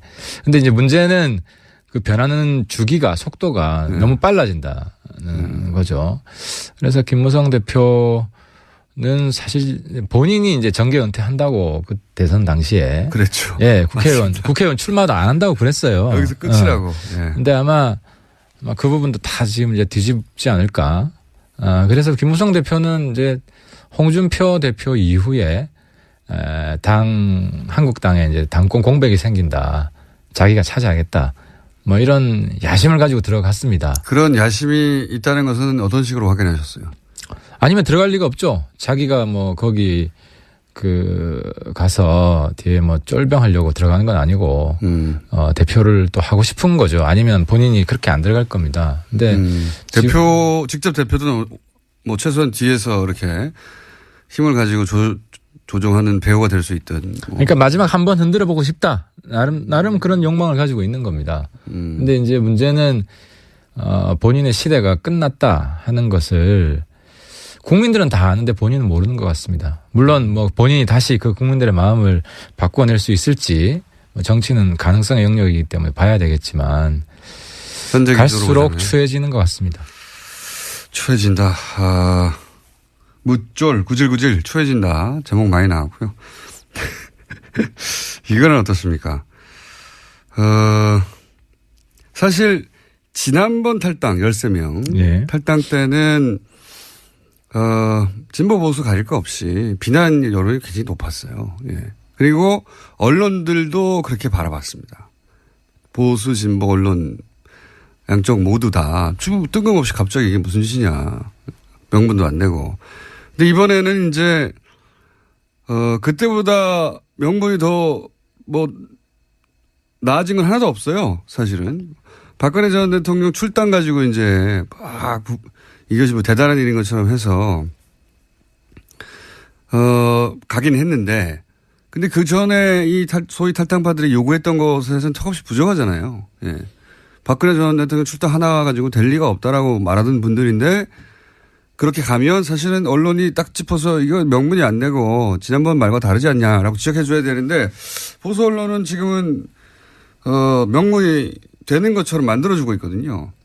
그것도 사실 그래서 맞습니다. 과거에도 대통령 탈당 사례가 여럿 있었죠. 예, 뭐 많습니다. OS나 DJ 같은 경우도 탈당을 했고. 정권 말 되면 이제 나가라 하니까. 그렇죠. 이걸 이번에는 완전 뒷북이잖아요. 예. 이미 했어야 되는 탈당인데 이제서야 했고. 작년에 했어야 되는 거죠. 그렇죠. 한다면. 예, 이미 근데 이제 문제는 뭐 그걸 뭐 탈당 시켰다고 해서 비난할 건 아니지만 그것이 뭐 의미가 없는 것인데도 의미 부여를 하는 데 있어서 뭐 보수 언론이 그나마 도와주고 있는 부분이 있고 그리고 이번에 탈당하시는 분들도 적어도 서최는 출당을 시켜야 된다. 그렇게 주장하던 분들이죠. 했었죠. 거기서 이제 본인들도 많이 후퇴를 한 거죠. 그래서 모양이 많이 좀 깎이는 지금 그런 방식의 이제 탈당입니다. 그런데 뭐 실제로 국민들은 많이 알고 있죠. 그래서 요즘은 민심은 댓글을 보면 안다. 댓글을 뭐 보면은 뭐 칭찬하는 댓글이 없죠. 칭찬할 거리도 없고 명분도 안 되는 것이고요. 전직 대통령들 뭐 김영삼, 김대중 노무현 전 대통령들 정권 말 되면 정권의 인기가 떨어지니까 당이 부담이 돼서 탈당하라고 요구하고 실제로 다들 탈당했죠. 현직일 때 살아있는 현직 대통령 뭐 말기를 하더라도 현직 대통령일 때 탈당해도 아무 일도 안 일어나잖아요. 아무 일도 안 일어나는데 지금은 뭐 탄핵되고 수감된 전직 대통령이 탈당하는 게 뭐고 대단한 거라고 이렇게. 근데 이제 중요한 거는 서청원 최경환 출당은 포기했다는 거죠. 사실상 포기했어요. 실제로 서청원 대표가 뭐 녹취록 깐다 그러니까 확 쫄아가지고 이제 홍준표 대표가 그럼 출당 문제는 정우택 대표가 알아서 하세요. 그건 원내 의총을 해야 되니까. 한번 뺀 거죠. 예, 근데 정우택 대표가 뭐라 그랬냐면 바른정당 사람들 받기 위해서 우리 당 사람들 내쫓는 건 못한다. 끝난 거예요. 이미 공식 선언했어요. 그러니까 홍준표 대표가 정우택 대표한테 하세요라고 말하기 전에 이미 이야기를 했는데 다시 정우택 대표한테 맡긴 걸 보면 이미 끝난 거고, 그러니까 이제 서청원 대표가 역공을 홍준표 출당시키겠다. 뭐 이렇게 역공을 자신을 좀 얻은 거죠. 그렇죠. 그러니까 그러니까 탈당해가지고 바른정당 9명이 들어간 것과는 별개로 홍준표 대표 체제가 안정적으로 갈 수 있느냐의 문제도 또 남아있는데. 남아있습니다. 그건 제가 볼 때는 안철수 대표가 지금 해야 될 일이 이용주 의원이 그랬잖아요. 자료를 홍준표 대표에 대한 객관적 자료를 우리 당이 가지고 있다. 저는 본인은 안 가지고 있고 당에 누군가가 가지고 있다. 이렇게 이해를 했는데. 그걸 뭐 봤다는 식으로 이제 뭐. 그죠. 그럼 당 대표잖아요. 당 안에 있다는 거 아닙니까? 그럼 당 대표가 그러니까 이번에 안철수 대표가 국민의당 대표가 맞는지 아닌지 확인할 수 있는 거예요. 그걸 공개하느냐 아니냐. 당에 있는 거니까 당에 있으면 안철수 대표가 공개하시라. 그러면은 지금 소위 말하는 정치권의 적폐, 현실 살아있는 적폐, 홍준표 대표 날릴 수 있죠. 홍준표 대표가 살아있는 적폐로 이제. 이제 뭐 끝장이야 끝장. 그러니까 이제 보수 언론이 사실은 보수 지지층에게 이 정도면 명분이 되니까 봐주자라고 하는 뉘앙스를 깔고 보도를 하는 거죠. 공격하지 않는 자체가. 이제 거기서 핵심이 홍준표 대표, 홍 대표를 개혁 보수 반열에 올리는 시도인 거죠. 그 박근혜 대표를 출당시키는 게 상당한 개혁이다. 이제 우리 당내에서도 논란이 있었어요. 논란이 있었고, 그러니까 이제 저가 대표적이죠. 뭐 서청원이나 홍준표나 똑같은 썩은 보수다. 홍준표 50보고 서청원 100보다 뭔 큰 차이가 있느냐. 실제로 우리 뭐 의총에서도 그런 논란이 있었어요. 홍준표 대표한테 탈당파들은 홍 대표한테 힘을 실어줘야 된다. 탈당파들은. 뭐 한국당 안에서 개혁을 하려고 그런다. 그걸 원하겠죠, 홍 대표도. 그렇게 해주고 그렇게 포장하고 싶은 거죠.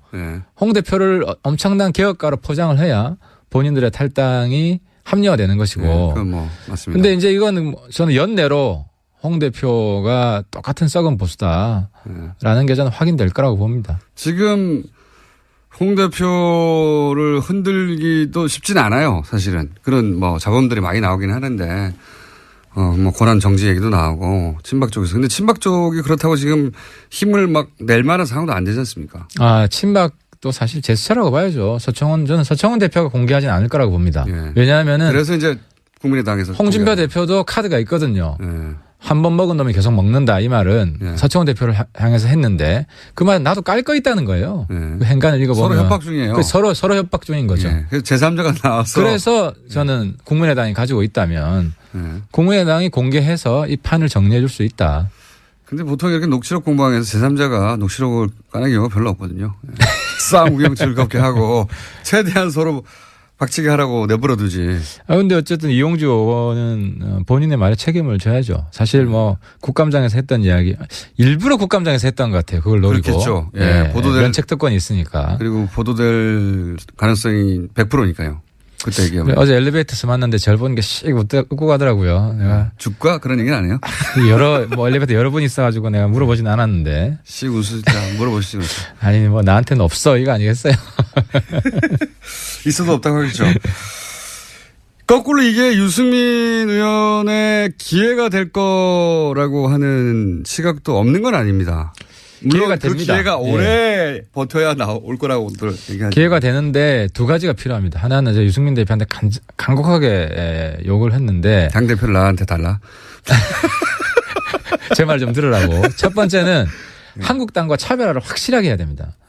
이번 이제 보수 탈당파 숫자를 더 줄일 수도 있었습니다. 왜냐 어떻게 하면 차별화가 확실히 됐으면 우리 당 지지율이 올라갔고 근데 차별화가 안 되고 국민들이 볼 때는 한국당이나 뭐 바른정당이나 거기서 거기 아니냐. 맨날 거의 비슷해요 사실. 이러면은 안 되는 거예요. 그래서 제가 대표가 됐으면 확실히 차별화가 됐다.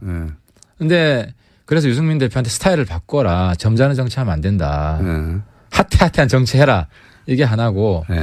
두 번째는 그거 못 바꾸겠으면 날 다 의견이니까 그 뒤에 행간의 이야기는. 유승민 뭐 선배는 저한테 뭐 하태경이 대표하면 참 잘할 것 같다는 말씀하셨어요. 하지만 뭐 안 돼. 저는 기회가 앞으로 많이 있으니까 지금 유승민 스타일로 한번 승부를 해야 되고 두 번째는 제가 이제 우리 노회찬 정의당 선배를 강사로 한번 모실 생각이에요.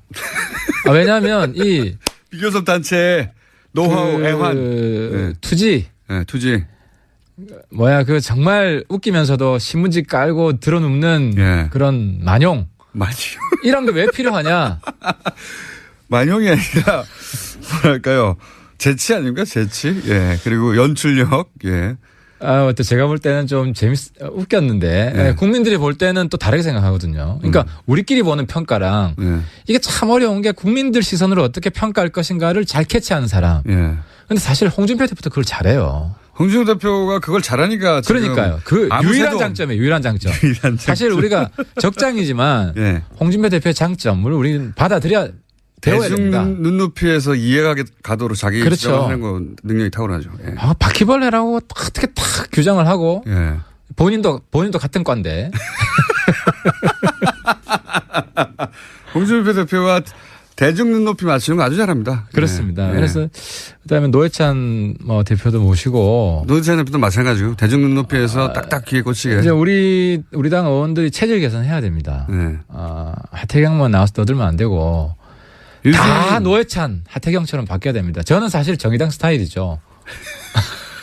바른정당에 있지만. 탈당 선언입니까 이거? 정의당과 교섭단체는 쉽지 않습니다만 아무튼 그 투지를 배워야 됩니다. 광야에서 살아남는 법을 배워야 됩니다. 그거 절실하다고 봅니다. 이정미 대표가 안 그래도 2부에 나오셨다 갔는데 비교섭단체는 유령 취급을 갖는다. 그게 이제 견디기 힘들 것이다. 와서 강의 좀 받으라. 그 얘기 안 그래도 하긴 했습니다. 우린 매일 정릉강 가야죠. 이제 기자분들이 왔는데 이제는 우리가 기자분들 찾아가면 돼요. 맞습니다. 그런 자세의 변화가 있으면 바른정당 회생할 수 있다고 봅니다. 지금 11명인데 그 11명 중에도 또 추가 탈당 있지 않겠습니까?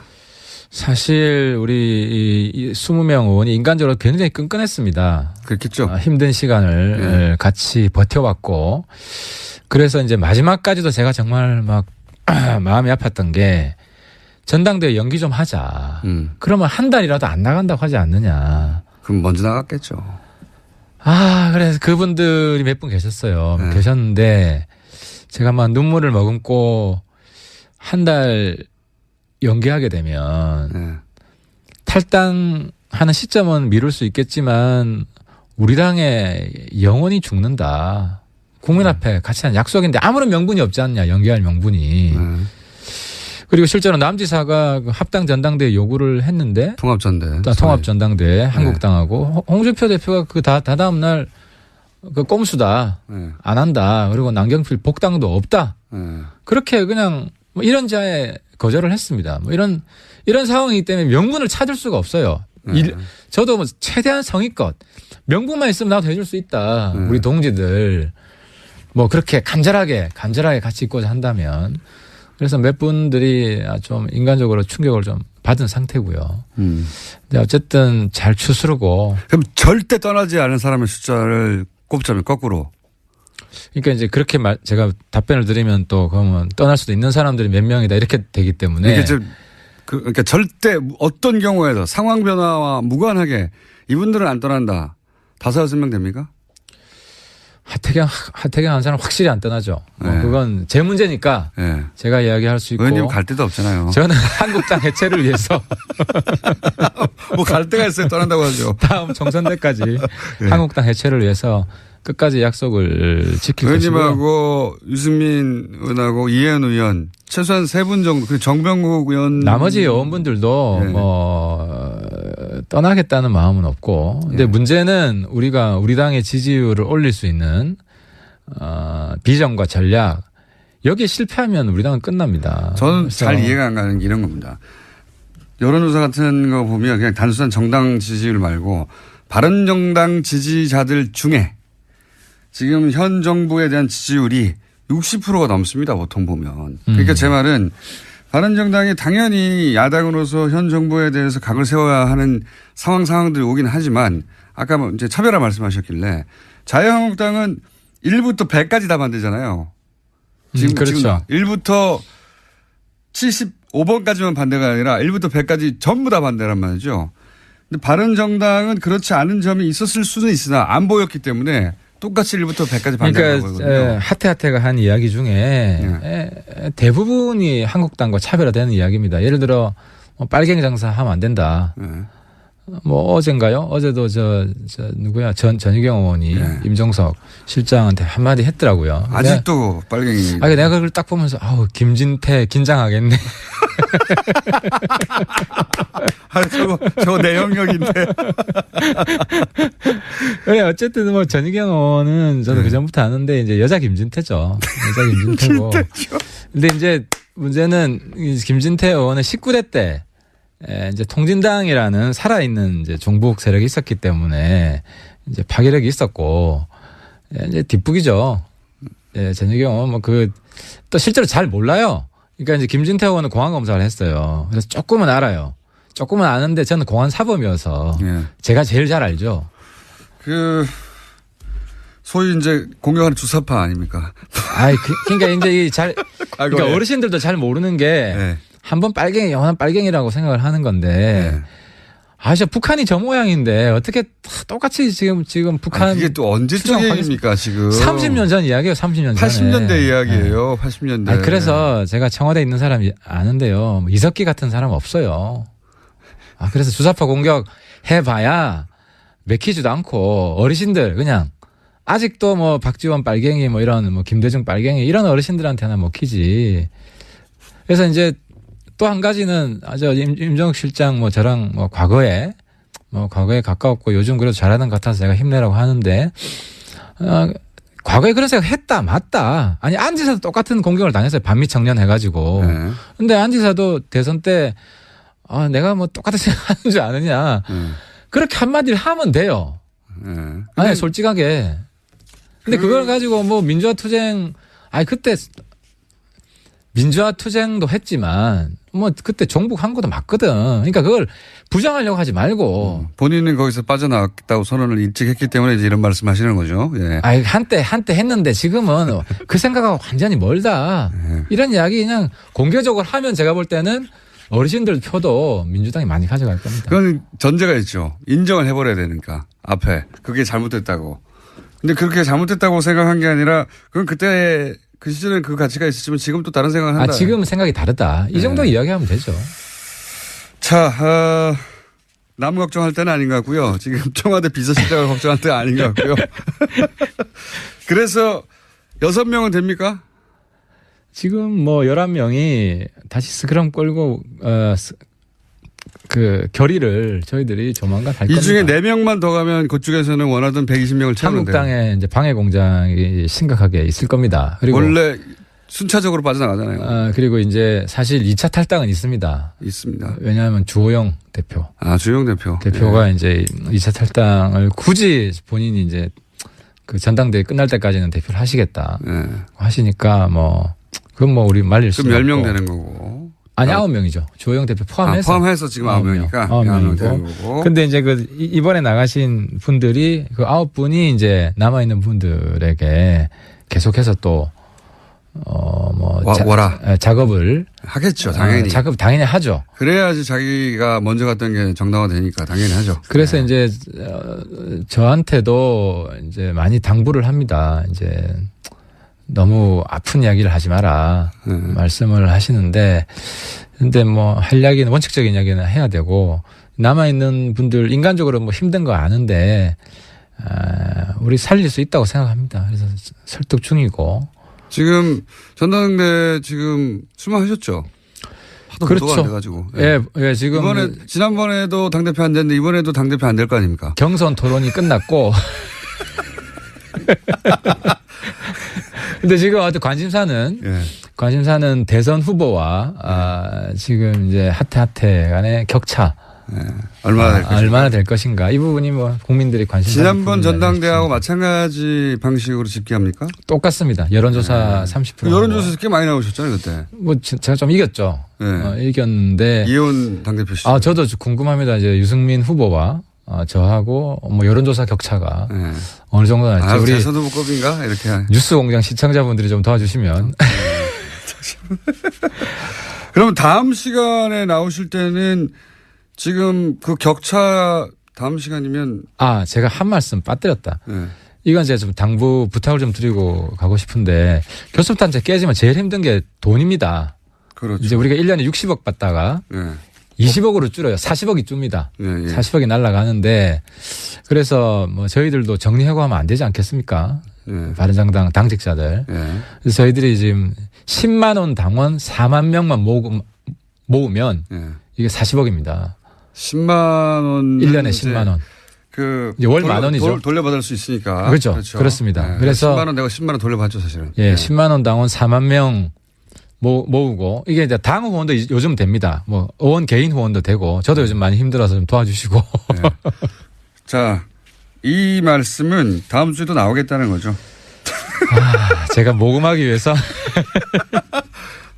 처음에는 마지막으로 하셨는데 이번 주 마지막이었던 걸로 정리를 제가 하도록 하겠습니다. 그리고 다음 주는 성적표를 들고 나오시겠네요. 유승민 의원은 어떤 격차로 대표가 공산이 가장 높죠 지금. 현실적으로 실력 작은 거 제가 인정 안 할 수가 없죠. 그리고 하태경 의원은 과연 2위를 할 것인가 3위를 할 것인가 격차는 얼마 할 것인가 다음 주에 확인하도록 하고 5명은 되는 거죠. 절대 탈당 안 한 사람들. 충분히 넘죠. 그 정도는. 7명까지 됩니까? 뭐 그거는 제가 다음 주에 밝히도록 하겠습니다. 다음 주에 알겠습니다. 오늘 여기까지 하겠습니다. 바른정당 하태경 최고위원이었습니다. 감사합니다. 예, 감사합니다. 법원에 가가지고 재판을 받을 때 법정 진술하는 것들이 남아 있어요. 국내가 아니라 거기서 그때 뭐 그런 질문들을 합니다. 당신이 김경준 씨가 판사가 묻는 거예요. 그 다스 사장한테. 김경준 씨를 투자 이전에 만난 적이 있나? 없다. 그 이후에도 만난 적이 없고요. 딱 30분 만났습니다. 그러니까요. 190억을 투자하는 회사의 사장한테 이 김경준 씨를 만난 적이 있냐 그러니까 없다. 그러면 김경준 씨 투자 관련해서 회사가 논의한 적이 있냐? 없다. 이게 그대로 남아 있어요. 심지어는 그 190억 중에 9억을 LKE를 만들 때 김경준 씨 유상증자 대금으로 쓰였다고 검찰에서 밝혀놨어요. 자, 이 다스가 190억입니다. 당시 다스의 뭡니까? 뭐라고 그러죠? 그 남아있는 순이익이나 뭐 영업이익보다도 훨씬 큰 그렇죠. 이익잉여금보다도 훨씬 더 큰 금액을 지금 회사가 잘못하면 망할 수도 있는 그렇죠. 그런 돈은 190억을 확 쏟아부으면서 그 사장은 그 투자 대상인 김경준 씨를 만난 적도 없고 회의를 한 적도 없는데 만난 지 30분 만에 190억을 투자를 해요. 말도 안 되지 않습니까? 그런데 여기에 대해서 이명박 전 대통령이 자 그러면 회사가 그렇게 30분 만에 투자 결정을 했는데 그럼 이상은 그리고 누굽니까? 형 이상은하고 김재정 씨. 그러니까 최대 주주들이죠. 그 두 사람이 물어봤느냐. 김경준 씨가 어떤 사람이냐고. 김경준 씨를 만난다고 하고 있었으니까요. 그렇죠. 물어봐야 될 거 아닙니까? 회사가 운명이 걸린 190억을 투자하는데 이명박 전 대통령에게 김경준 어떤 사람이냐고 물어봤냐고 물어보니까 본인은 모른다고. 가족들인데 자기하고 같이 사업하고 있는 김경준 씨에 대해서 이명박 전 대통령한테 안 물어봤다는 거예요. 자기는 모른다고 한 번도. 그러니까 아무도 이 190억에 대한 투자가 어떻게 이루는지 모르는 거예요. 심지어 김경준 씨는 김재정 씨를 집사인 줄 알았어요. 정말 집에서 허드렛 일을 하는 집사인 줄 알았고요. 왜냐면 이명박 전 대통령 집에 갔더니 집사 같은 사람이 있어가지고 잠바 입고 일하고 있었답니다. 그리고는 저 사람 누구냐고 그랬더니 이상은 회장에 대해서는 알지도 못합니다. 자, 190억을 투자한 다스의 사장은 김경준 씨를 그때 처음 받고 30분 만에 190억을 투자한 거예요. 예. 어떻게 이게 다스의 결정입니까? 자체적으로. 자, 이거 하나만 해도 할 말이 진짜 많은데. 이 10개인데 하나를 했어요. 이렇게 하면 어떻게 해? 방송을. 하나만 가지고 넘어가야 하는 것 같아요. 아니, 어떻게 해? 이제 다 끝났어. 아니 10분 남았는데 너무 많이 했네. 아니 이제 박형준 교수님이 한 말이 너무 많아가지고 다 짚어야 되는데 1번이에요. 지금 10번 중에 1번이에요. 지금. 그러니까 박형준 교수님이 한번 출연해 주십시오. 저희가 섭외 한번 들어갈 테니까요. 네. 이 시간에 같이 나와가지고 알고 계신 거 굉장히 자세히 알고 있더라고요. 예. 뭐 여권을 7명 여권을 조작해가지고 예. 외국인이 투자한 것처럼 만들었고 이건 이제 정말 자세히 알지 못하면 모르는 내용들이거든요. 그렇습니다. 너무 자세히 알기 때문에 왜곡을 시킬 수 있었지 않나 싶습니다. 제 그러니까 생각에. 중요한 포인트들만 딱딱 정반대로 해석하는. 그렇습니다. 저희하고는 정반대로 해석하는 그런 얘기들을 하던데 너무 많네 이거. 다 하려고 그러니까. 몇 개는 해야죠 중요한 거. 근데 또 주진우 기자가 또 뭐 들고 왔다고 그래가지고요. 참. 이것도 해야 되고 또 네. 새로 진도도 나가야 되는데. 스위스 검찰이 다스에 강제 송금했다고 하는데 검찰은 그 강제 송금할 능력이 없고요. 그런 권한이 없어요. 그 스위스 검찰에 그 소송을 한 거는 맞아요. 다스가. 그런데 이게 참 웃기는 표현 아닙니까? 스위스 검찰이 다스에 강제 송금을 한 것이다. 돈을 어쩔 수 없이 받았다는 거예요. 다스가. 주니까 강제로. 이런 강제가 다 있나? 아니 140억을 받아 강제로 준 거지. 이게 말이 안 되는데. 아니, 김경준 쪽에서 보내려고 편지도 썼지 않습니까? 검찰에 에리카 김 누나가 언제 가니까 좀 잘 봐줘라 이렇게 하면서 어떻게 처리하겠다 이렇게 편지를 쓰고 김경준이 저기 다스로 송금한 건데 이걸 무슨 스위스 검찰이 강제로 송금을 다스했다는. 이명박 전 대통령을 피해자로 만들려고 하다 보니까 이런 이제 무리수의 표현들이 나오는데. 네.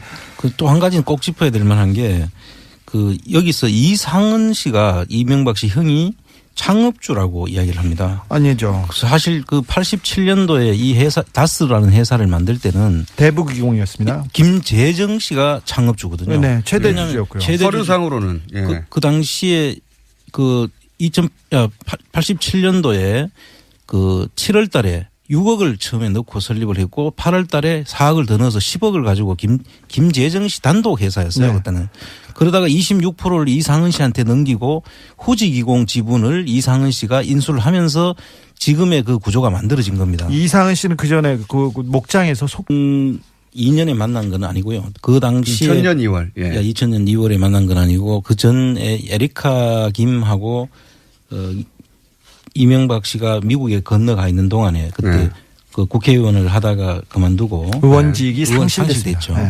미국 가서 에리카 김하고 만났다는 이야기들이 있지 않습니까? 네, 만난 게 아니라 아주 친하게 지냈어요. 그래서 그 결과로 해서 아마 소개가 됐는 것 같고 그래서 만난 것으로 지금 보입니다. 네, 에리카 김 씨도 본인이 MB와 김경준을 소개해줬다는 얘기는 하셨어요.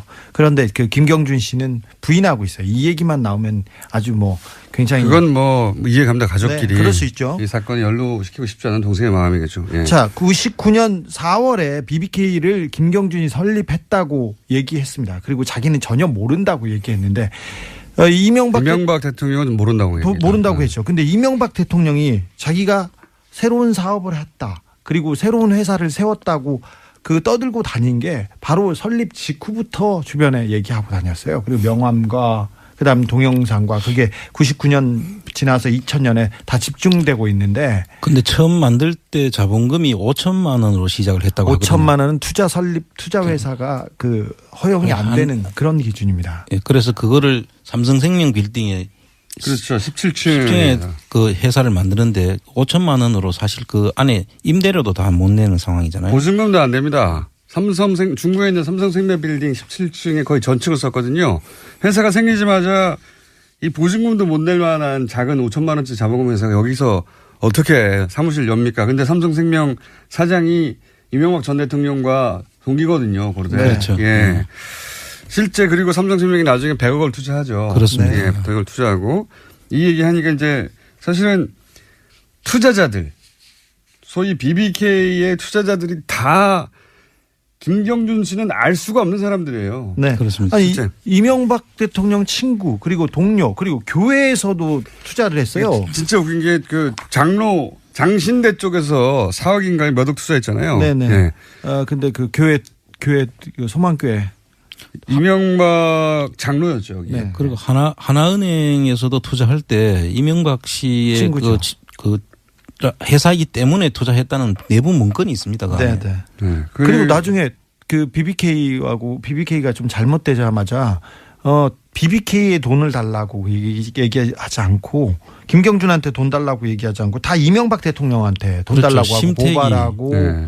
그다음에 내용 증명 보냈죠. 심택이 나중에 돈을 돌려달라고 소송을 하면서 소송 대상을 이명박 씨와 그 김경준 씨 둘을 상대로 해서 소송을 합니다. 일단 MB 쪽에서 김경준이라는 국제 금융 사기꾼한테 사기를 당했다고 얘기를 하는데 근데 모든 다른 피해자들은 MB한테 사기를 당했어요. 이거는 어떻게 할 거예요? 당했다고 주장했죠. 그때 당시에. 예. 그리고 김경준 씨는 그 전에 국제 사기꾼이 아니었어요. 굉장히 잘 나가던 그냥 펀드 매니저였지. 네. 예. 그리고 그때 나이 34살이었습니다. 한국말도 잘 못하는. 보면은 심택 사장도 고려대 동문이었고요. 그렇습니다. 예. 그리고 삼성생명 사장도 고려대 동문이었고요. 하나은행 여기 돈을 넣은 당시 김승현 행장도 고대 동문이었죠. 네네. 예. 그 절친으로 알려졌습니다. 기본적으로 여기 그러니까 장신대 같은 경우는 이명박 장로가 이 재단의 후원자이자 재단의 감사였어요. 예. 그러니까 뜬금없이 장신대가 BBK 등장하는 겁니다. 본인이 직접 관련됐던 곳이니까요. 더더군다나 BBK에 투자한 사람들 이런 회사도 관련이 있지만 BBK 직원들도 모두 MB 쪽 사람들이었어요. 그렇죠. 특별히 장부를 담당하던 사람들. BBK 경리가 이명박 전 대통령이 경리였는데 어떻게 김경준 씨 겁니까 이게. 돈 관리를 했는데. 그리고 정관을 보면 정관에 그렇게 돼 있잖아요. 이명박 MB의 허락 없이는 아무것도 결정할 수 없다. 정관이 그렇게 돼 있어요. 근데 그거를 검찰에서는 김경준 씨가 조작했다고 했죠. 예. 자기 회사를 남한테 주는 조작도 합니까? 거꾸로 조작은 해도 남의 회사를 내 걸로 뺏는. 투자자들이 다 그 이명박 전 대통령과 동기거나 관계자들이나 자기가 관계한 곳들에서부터 돈을 받았어요. 다. 김경준 씨하고 연결된 데는 한 군데도 없습니다. 한 군데에도 없는 건 아닙니다.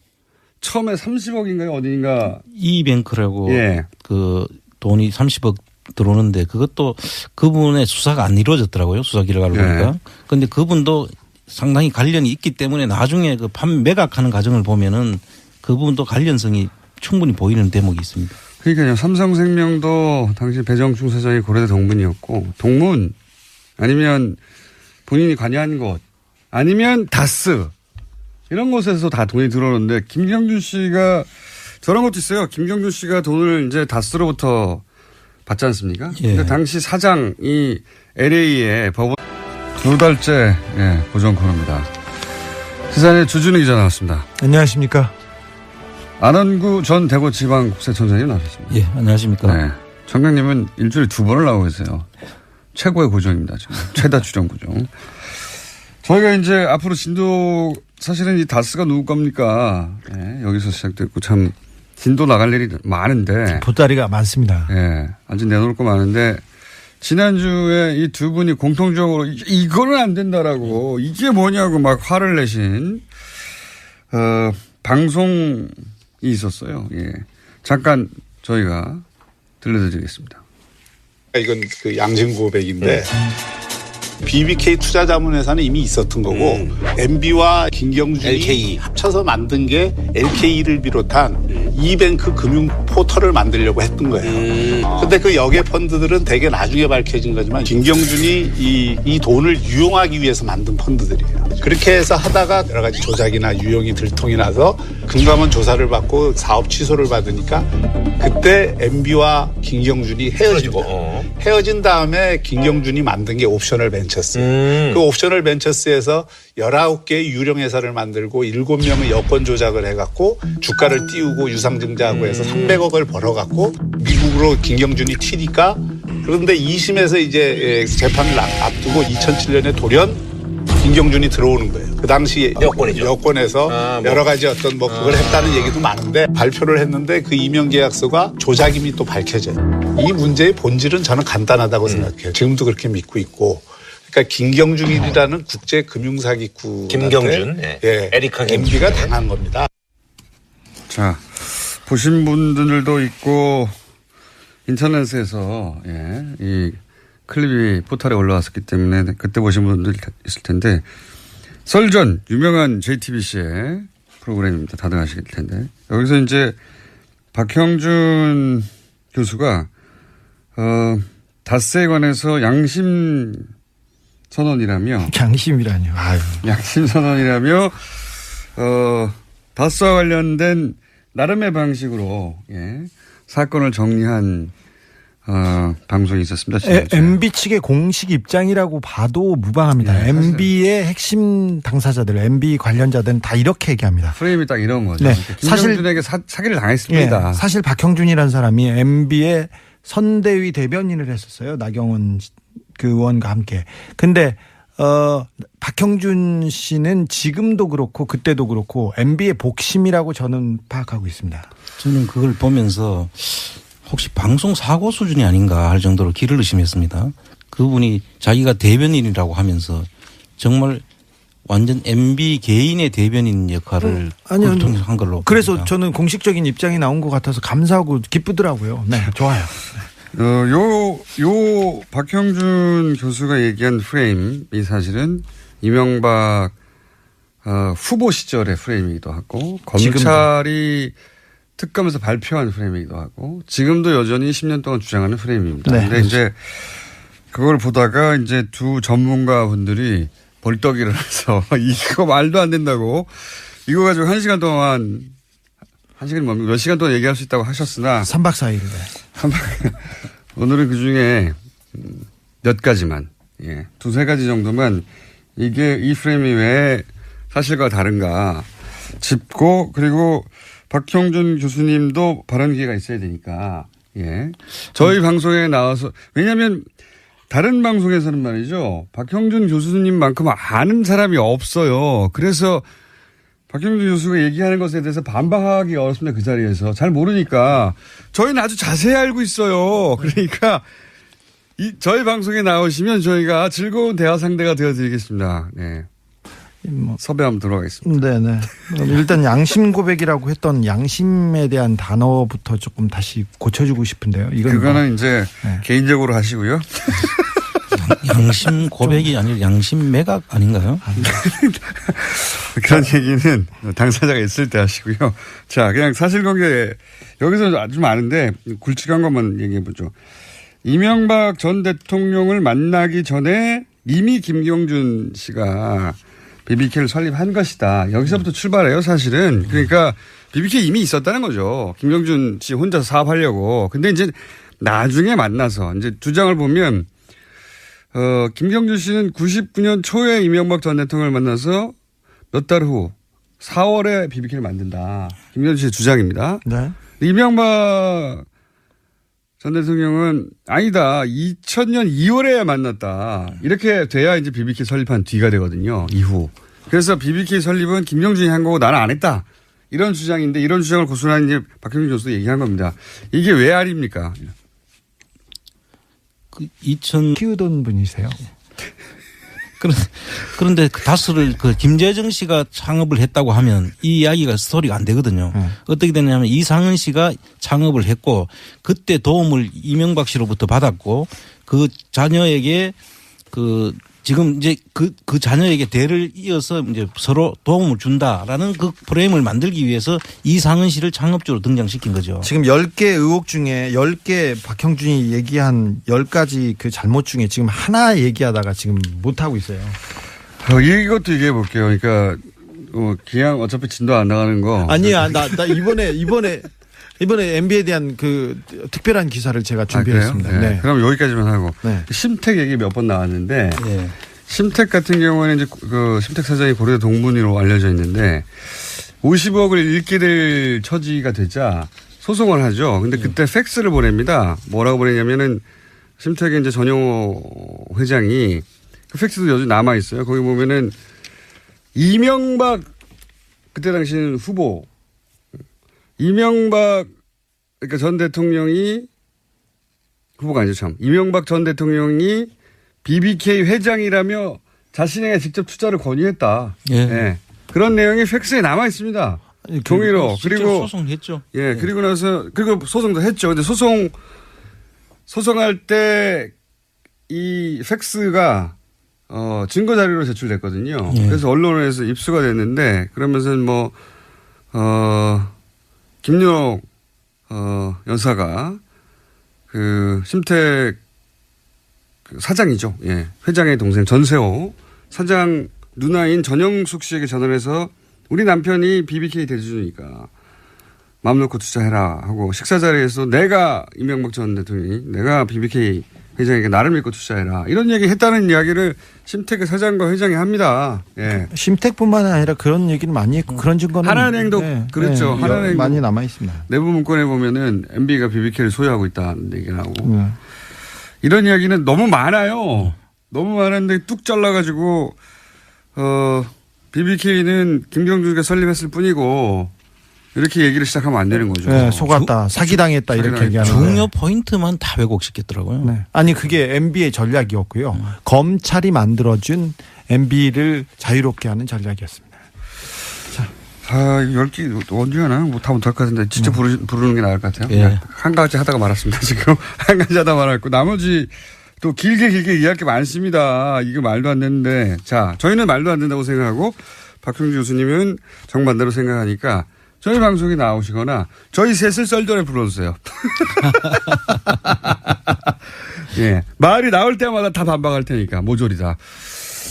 자 그런데 주진우 기자가 이제 요것대로 두고요. 이어서 보따리 점점 두꺼워지고 있어요. 아니 이건 보따리 다른 보따리예요. 아 다른 보따리. 지난번에 2번 보따리군요. 2번 보따리. 다스의 이제 장부들과 그리고 비자금 회사들의 그 내역서를 가지고 있는데 이거는 다른 기자들의 많은 참전 부탁드립니다. 네. 또 다른 보따리 2번 보따리 들고 왔는데 오늘 할 이야기는 사실 그 비자금들 대부분 해외에 있다 이렇게 추정되지 않습니까? 그러니까 해외에 사실은 사법기관들이 도와줘야 되거든요. 그렇습니다. 도와주거나 이 사안에 관심을 가져야 찾을 수 있지 해외 계좌를 우리가 막 열어올 수가 없잖아요. 그 나라 국가의 사법기관들이 움직여줘야 되는데 그거 관련해서 취재가 좀 있습니다. 해외 사법기관들이 요 비자금에 대해서 관심을 가지고 수사에 착수했다 하는 첩보를 주진우 기자가 좀 가지고 왔어요. 예. 잠깐만 소개해 주십시오. 네. 최근에 외신에서 이명박 대통령의 구속 가능성에 대해서 기사가 나오기 시작했습니다. 더불어서 미국 수사기관에서도 이명박 대통령의 수상한 돈 흐름을 포착해서 수사에 나선 것으로 확인되었습니다. 다 조심스럽네. 네. 말을 더듬고. 제가 미국 가서 워싱턴에서 만난 그 미국 법무부 고위 관계자를 만났는데 이런 얘기입니다. 미국 엘라베마에 있는 다스 현지법인에서 거액의 돈 움직임이 포착되었다. 이거는 미국 사법기관의 이야기입니다. 네. 싱가포르의 한 계좌를 거쳐 중국으로 넘어가는 수상한 돈 거래가 있는데 이것도 저희들이 공식적으로 들여보고 있다. 이렇게 얘기했습니다. 이분은 공식적인 조사, 정식 수사라고 했습니다. 관계기관, 그러니까 국세청, 그다음에 법무부, FBI를 포함한 합동수사팀 회의라는 이런 얘기도 하셨어요. 요거 처음 나가는 뉴스인데. 그렇습니다. 예, 처음 나가는 뉴스인데 이런 겁니다. 다스 얘기가 국내에서 많죠. 다스 누구 겁니까? 근데 이제 미국 어떻게 들었는지 모르겠는데 다스 누구 겁니까를 거기서 들었어요. 사법기관이. 다스는 영어로도 다스예요. 다스 누구 겁니까를 거기서도 들었고 그것이 전직 대통령과 관련이 있고 그 자회사가 미국에 있다는 걸 알고 미국의 사법당국도 요 사안에서 들여다보기 시작했다. 처음으로 전하는 소식입니다. 저희가. 네. 사법당국이 들여다보기 시작했다. 큰일 났다. 아이고 신난다. 그런 뉴스를 전해드리고요. 얘기를 하나만 더 하자면 지난 6월에 이분 이제 미국 고위 관료의 멘트입니다. 지난 6월에 싱가포르 DBS 은행은 우리가 MB의 저수지가 있을 것으로. 저하고 주준희 기자가 6년 전에 방문했던 곳입니다. 예. DBS 은행에서 중국 HSBC 은행으로 넘어간 2천만 달러가 다스와 연관된 것으로 보고 있고, 이 싱가포르 계좌에는 포스코, 효성 등 한국의 대기업도 연관이 돼 있는 것으로 알다. 이렇게.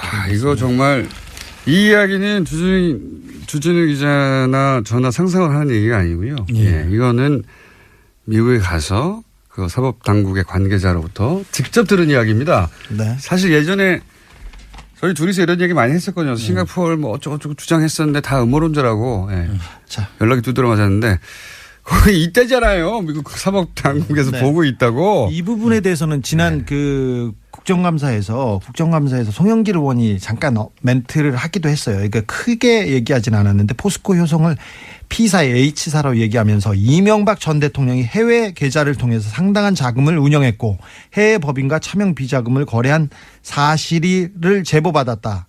이에 대해서 얘기해달라고 송영길 의원도 얘기했는데 이게 궤를 같이 합니다. 자, 하나만 더 한 발짝 1분밖에 안 남았어요. 더 들어가면 미국 수사기관이 MB의 계좌를 들춰보는 과정에서 수상한 계좌를 하나 발견하고 그걸 공개합니다. 공개했다기보다는 입수한 거죠. 네, 제가 입수했습니다. 네. 입수했는데 공개를 어디서 했어요? 여기밖에 안 하는데. 이 계좌에 이 계좌는 이명박 대통령의 돈 거래와 관련된 계좌입니다. 계좌를 공개했는데 공개한 게 아니라 입수했다니까.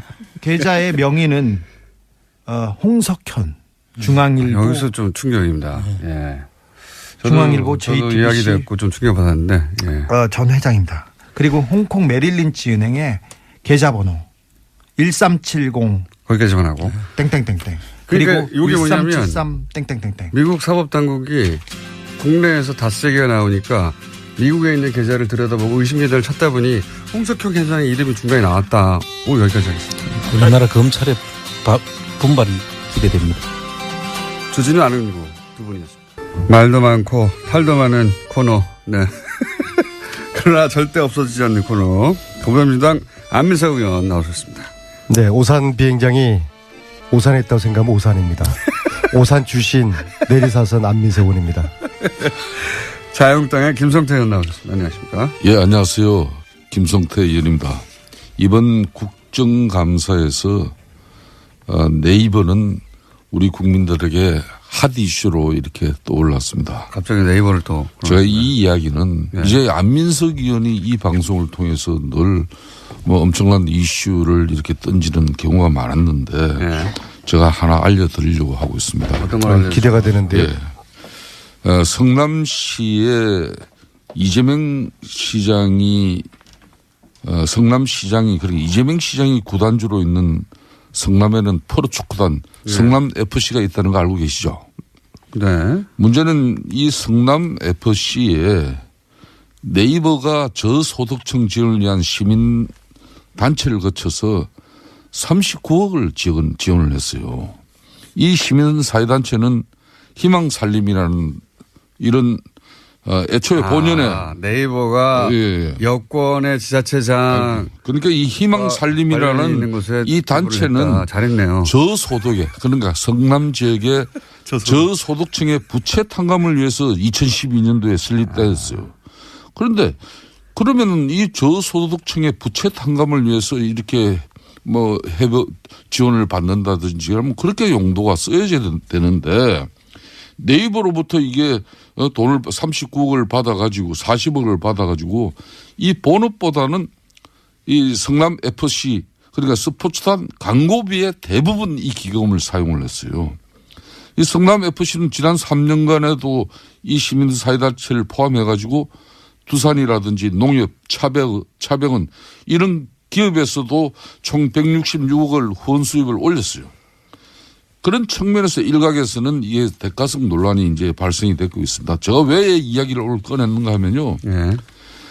최순실 국정농단의 그 중심이 미르 K재단이라는 안민석 의원님 잘 아시죠? 그건 좀 너무 비약 아닙니까? 아닙니다. 저 이야기를 이거는 성남판 미르 K 스포츠 대단입니다.